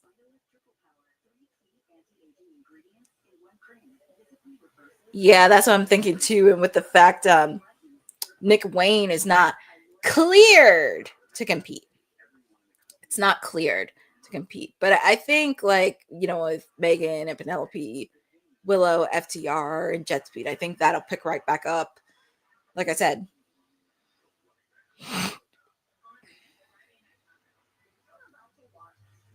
It's going to be depending, Boza. I mean, I really can't put my finger on it, but that's an unlikely duo I would have never suspected. Marina Shafir and Megan Bayne. Because Boza, even you thought this too. You thought Marina was going to go after. Yeah, it's kind of like a pivot. You thought Marina was going to go after Chris Statlander for the AEW Women's title. I think if Chris Statlander, and I am going to pick Chris Statlander to retain, if if Chris Statlander makes it past Mercedes, I think Marina Shafir is going to be the next person in line to challenge Chris Statlander. But we shall see. But now, so many layers to this. It's like so many pieces are kind of going into place, especially with these ladies' blood and guts. I feel like it's going to be the Sisters of Sin, Julia Hart, Tekla, Sky Blue, Megan Bayne, maybe Marina Shafir if she's not on the men's side, because you need 5. Because I said the 5th person could be Mercedes, it could be Athena, but I still think that's going to be 5. Like, that could be 5 for Marina Shafir. Now, for the other side, that's going to be very interesting because it's like, what layers could you go with? Like, Jamie Hayter, Queen Aminata. Jamie Hayter, Queen Aminata. I could throw in Willow Harley. I'm also going to throw in Toni Storm in there because I feel like Toni still has a lot of salt licked in her womb, and then she can figure out who she is. But of course, we got Samoa Joe. We got that bald-headed nerd Ricochet. He was with the Gates of Agony. Gates of Agony sent to the back. So feel free to put in the channel who you got winning. I know, Boza. Well, unfortunately, the music that he had previously, the license was expired. So he had to end up with this one. But yeah, we have Hook, Ricochet, Samoa Joe, and Bobby Lashley. Feel free to put in the channel who you guys got in this. Could you go with another round of Samoa Joe and Hangman? Because I know Hangman still has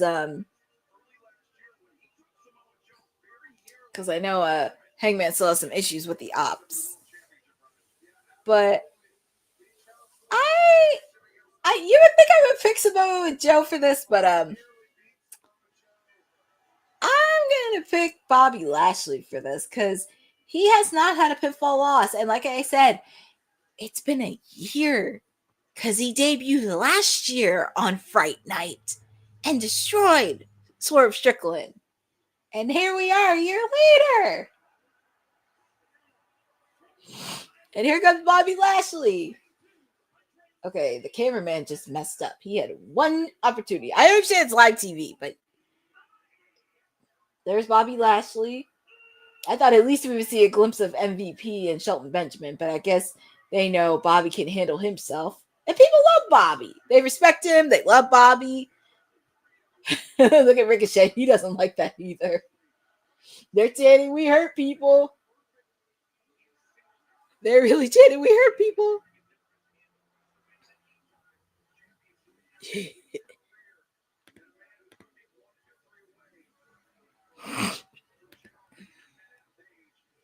Yeah, no, MVP. But I guess because MVP and Shelton know he could do it on his own. And they don't need him for these kinds of matches because they know Bobby could do it. And it's time. And then plus, as I mentioned, Shelton Benjamin already had a lick last year when he was in the Continental Classic. He put up a really good performance, Shelton Benjamin. So now it's time for Bobby Lashley to get some lick.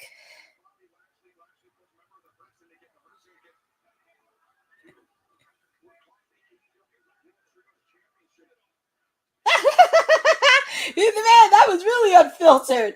Well, it looks like Hook and Samoa Joe still have some unfinished business with each other. I'm trying to think what's going through Eddie Kingston's mind in the back, because Eddie's like a person, he'll fight anybody, but he's just so good at it. And also, we do have a little bit of a TNA. Hold on, let me see. Because I think they met.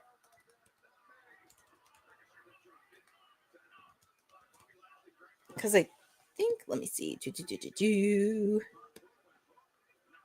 Yep. This is a TNA throwback. This is TNA throwback between Bobby Lashley and Samoa Joe. Because I know at one point they were at TNA and they had to cross paths. And look at Ricochet. He's scared as a mouse. Has to deal with Hook and Bobby Lashley. Poor Ricochet. He's like a little rag doll.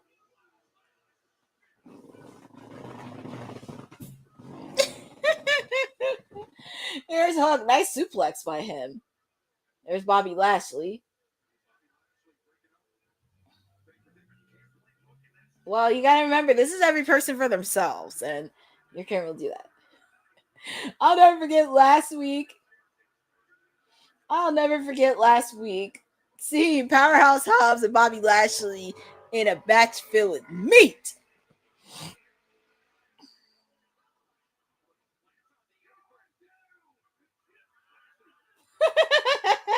Bobby Lashley should know Hook doesn't stay down.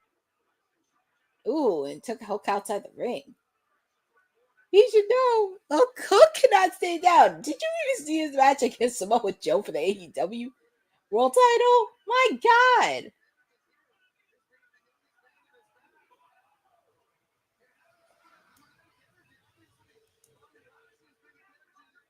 Well, here comes Ricochet. This is what Ricochet does really best.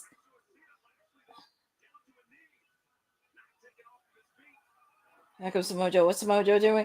Oh, he leapfrogs in between the ring. Samoa Joe. Even when he's a heel, you know it's funny. Even when he's a heel, the fans will still chill. You know it's funny. If he's a heel or face, they would still cheer for Samoa Joe, regardless of everything. They would cheer regardless. But like I said, thank you all for joining with me on Timeless Elite Wednesday with me, because it has been a fun night and fun way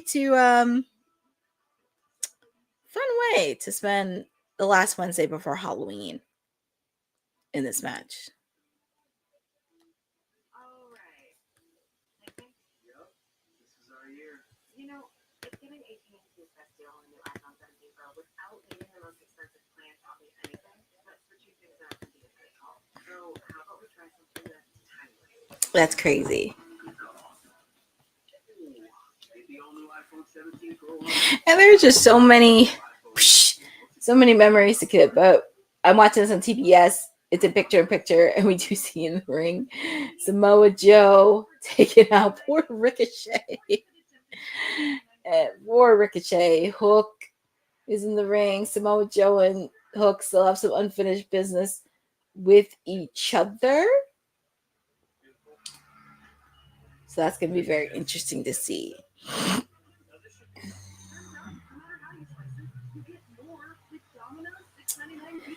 And also the biggest question is, because I know the Ops are the reigning trios champion. Question is, who's going to be the one to take those belts off of them? That's the question. Because obviously the Hurt Syndicate would have been a good choice with the fact that that match just really kind of was evenly back and forth until Ricochet stuck his big fat nose where it doesn't belong.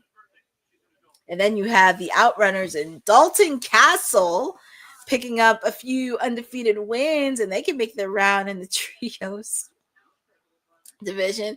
If you saw, because they were being interviewed by Lexi, but unfortunately that got interrupted between Castor and Bowens because they still are arguing with each other and don't know what to do, and it's just insane. But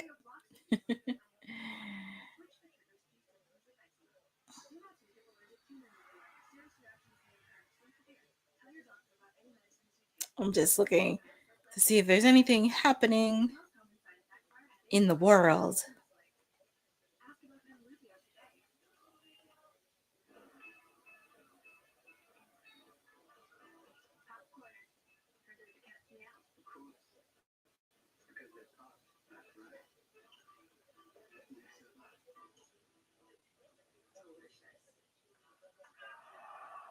And we're back live.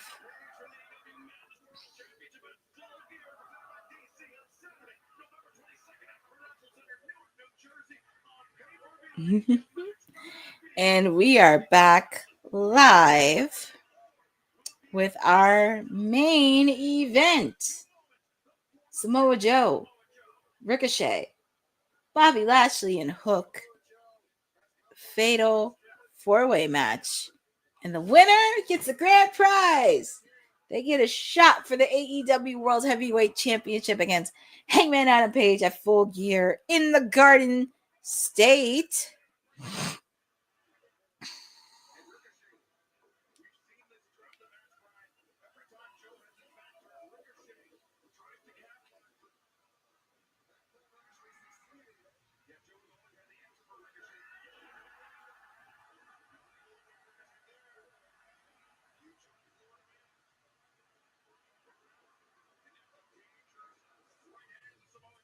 All right, Samoa Joe doing some working.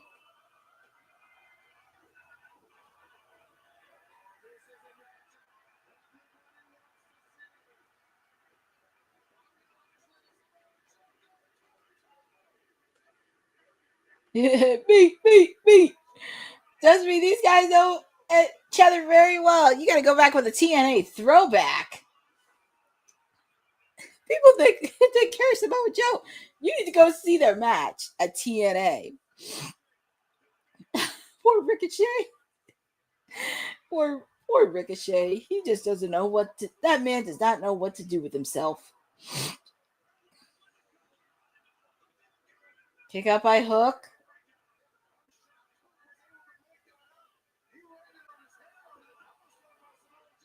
I'm trying to think.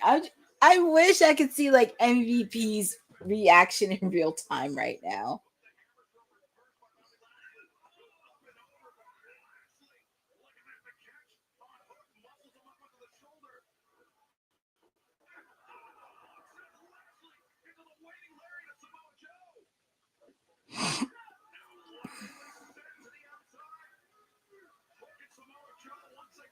Look at Samoa Joe in the ring.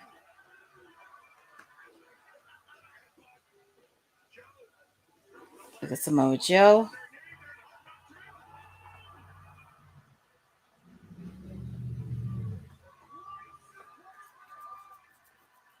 Here comes Hook. Ooh, nice move by Ricochet.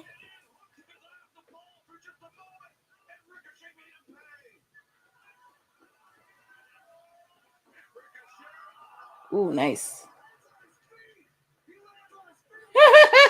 Brian Danielson's commentary. He lands on his feet. Ricochet just running around like a little maniac. Like a video game. Like a little maniac. Can Ricochet capitalize on here?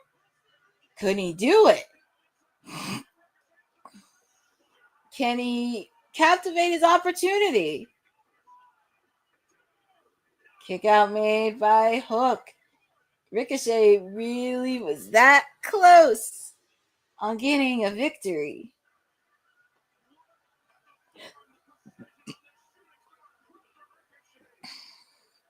They get the person gets the biggest grand prize. Who's getting a shot for the AEW World Heavyweight title?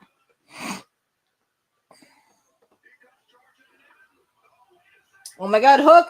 He's got the submission hold locked in.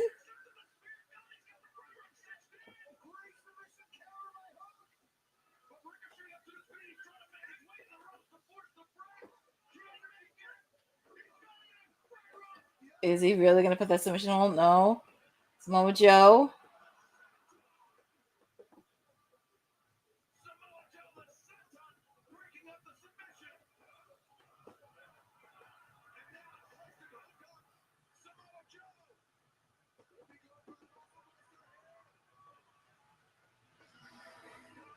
Look at Bobby Lashley. What's Bobby Lashley doing? Spear! Is he going to do it? Ricochet!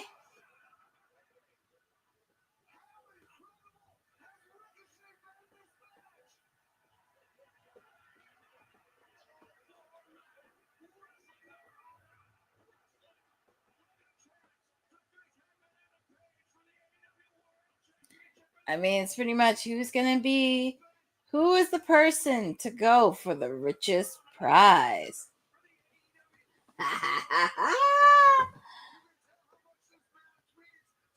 And And we also do have Fright Night Collision. Dear God, Bozo, you're right. Caster and Bowens are going to face off against Okada and Takeshita. Well, damned if you do. And then, of course, next week we got the Babes of Wrath taking on Mercedes Moné and Athena. Next Wednesday on Dynamite. And Ricochet and Bobby Lashley with a steel chair. And Bobby Lashley, man, it looked like that chair shot didn't even hurt him. Got the key to clutch. And oh my God, Samoa Joe. And your winner.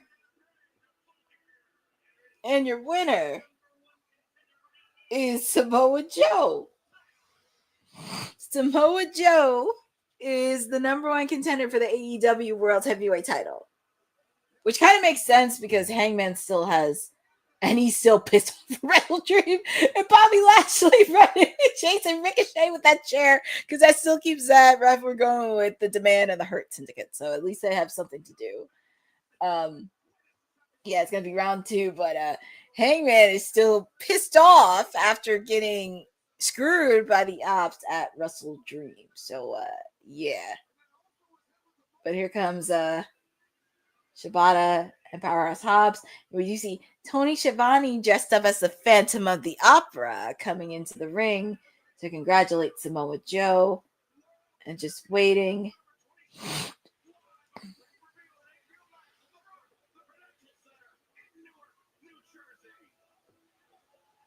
Yeah, because I just saw Tony Schiavone.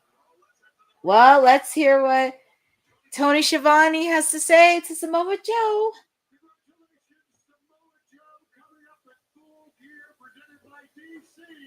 You get another shot at the World Championship, and we are going to have a Fright Night Dynamite signing for the contract right now. We're having a signing right now? I guess they didn't want to wait till next week. They're going to bring up the contract, and we'll get this underway. I know you're excited about tonight. Dealing with a pissed off Hangman?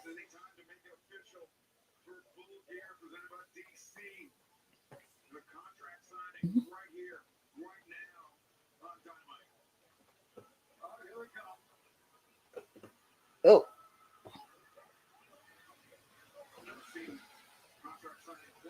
I'm trying to think. What if it's the Dark Order?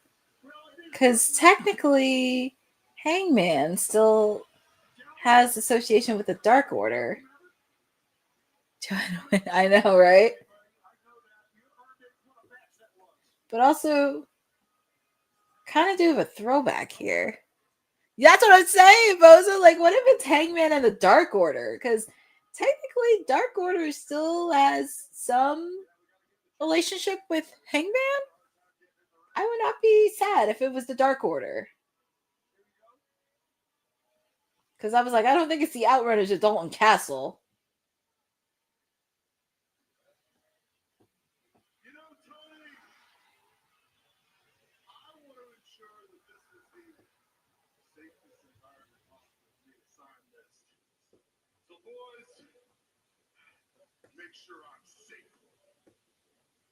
Oh. Tony, oh my goodness. Tony Schiavone, get out the ring, Tony.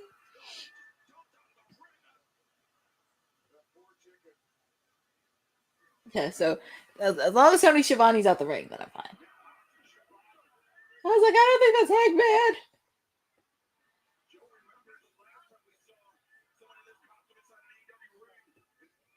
No, I was like, that's not Hangman.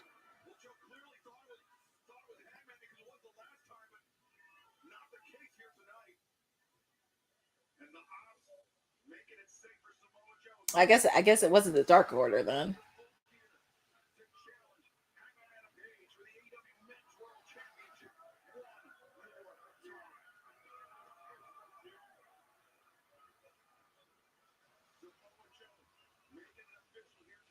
But yeah, thought at least we get an appearance from Hangman, from the champ.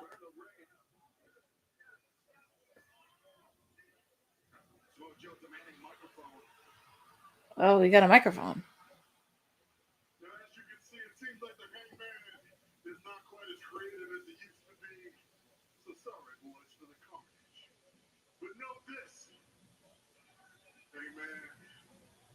days are numbered. Soon you will not be a champion. I will relieve you from that burden. And ladies and gentlemen, what stands in front of you is your next AEW World Champion. Stokely didn't do this for FT. I know, right? Yeah, that little weasel didn't even do it. Well, there you have it. It's official. Samoa Joe versus Hangman Adam Page for the World Title Championship gold full gear presented by DC. Samoa Joe, celebrations are in order. If I could, a toast. Grab a drink, gentlemen. That's really interesting. Grabbing a drink. A toast, a celebration here, but Samoa What? Joe, he's not champion yet, but he is one win away. Hold on, wait a minute. From becoming AEW Men's World Champion for the second time. What's Tony Schiavone doing in the ring? All elite wrestling. We're the best wrestling. Ah! That is not Tony Schiavone! And to the men's world champion, Hangman Adam Page, the living embodiment of cowboy shit. That is Tony Schiavone would not say that. Long may he reign.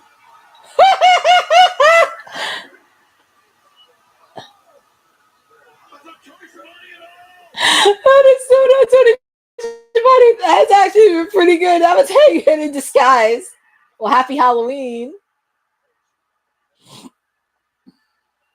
Look at the fans. Buckshot Larry. Well, he did say it on Collision this past weekend. I'm going to tell you something. I feel like for their match, there needs to be all this. I know. I thought it would happen anyway, but it was very interesting. I thought at least if they were going to meet again, at least add a stipulation into the match. Because I feel like these guys are out for blood.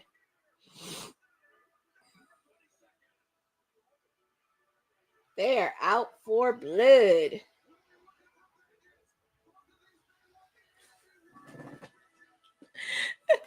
I love Brian Danielson.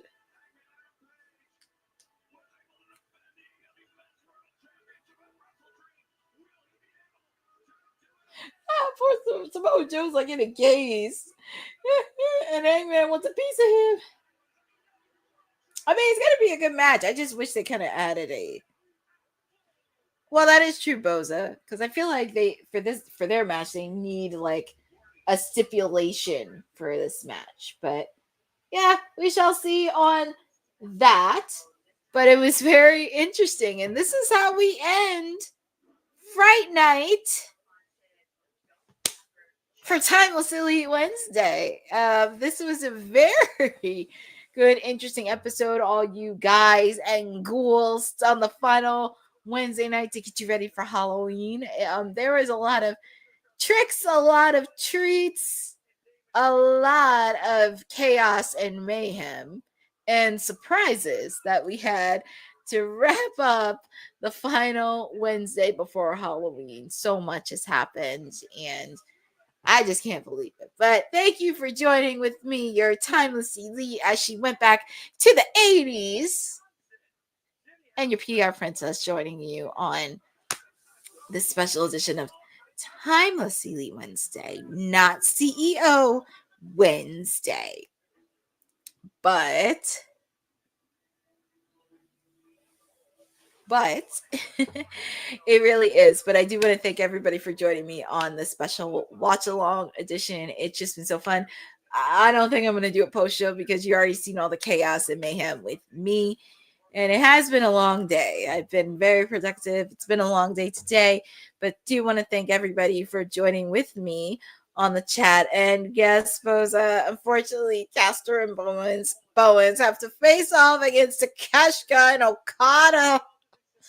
My God. And they were just getting on a roll, and they're 2-0. My God. Great. My guys are facing off. Well, actually, you know what?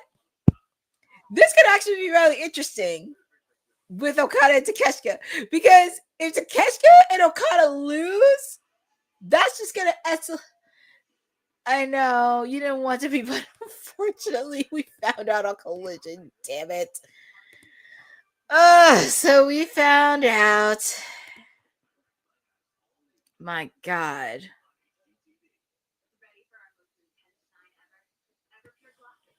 Oh my God. So now it's like, yay.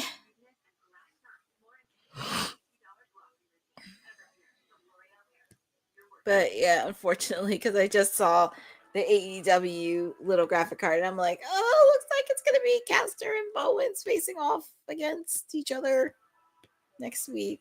So, yay. So, yay. But actually, it'll be very interesting because it's like they were just now getting into being a tag team together. So now it's like, oh, great. Great.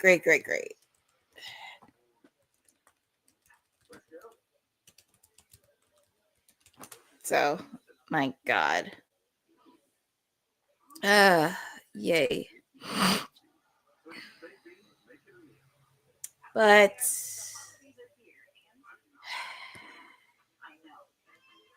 But we shall see. I mean, I don't think it is. My God. But we shall see, hopefully. So I feel like it's going to escalate Okada and Takeshita a little bit, but I just hope they don't sleep on both Caster and Bowens, because they are former tag team champions. That's all I have to say. But we shall see on that. But lots have happened. But thank you all for joining me on Timeless Elite Wednesday. Definitely want to give a shout out to everybody in the chat, from Eddie Foster to Boza, Maria. Trying to see who else was in the chat. Aaron Tigo popped in. Zach Minger popped in for a bit. SS Rocks 2001 popping in. So do want to thank all of you for joining on the special edition of Timeless Elite Wednesday with me. You can always follow me on my socials at CourtneyNJ11 on Twitter and Instagram, because I'm always doing content. Feel free to check out ISPW Wrestling, because we got a lot of shows happening. November 7th they're doing their second Girl Power Pro Wrestling. It's going to be super awesome. I'm very excited for this, and feel free to do that. Feel free to check out all of my co-hosts of WWT on their socials as well. I believe tomorrow my other siblings will be doing Kayfabe podcast tomorrow. So feel free to check out on that. Also, just want to give support to everybody. So thank you all for joining on this special Halloween edition of Timeless Elite Wednesday. And also, we will see you on Friday for a special Halloween edition of WWT. I don't know what everybody's going to dress up as, but who knows what's going to happen. But shout out to everybody in the chat. Thank you all for joining with me. And this is Women's Wrestling Talk, the #1 women's wrestling network on the planet. Have a great evening, and I will see you on Friday. Thanks for joining WWT. Don't forget to like us on all social media platforms at WW Talk Pod. Like and subscribe on all video and audio platforms, like yesterday, my G. And check out our website at www.talkpod.com. Thanks for watching Women's Wrestling Talk, the #1 women's wrestling network on the planet.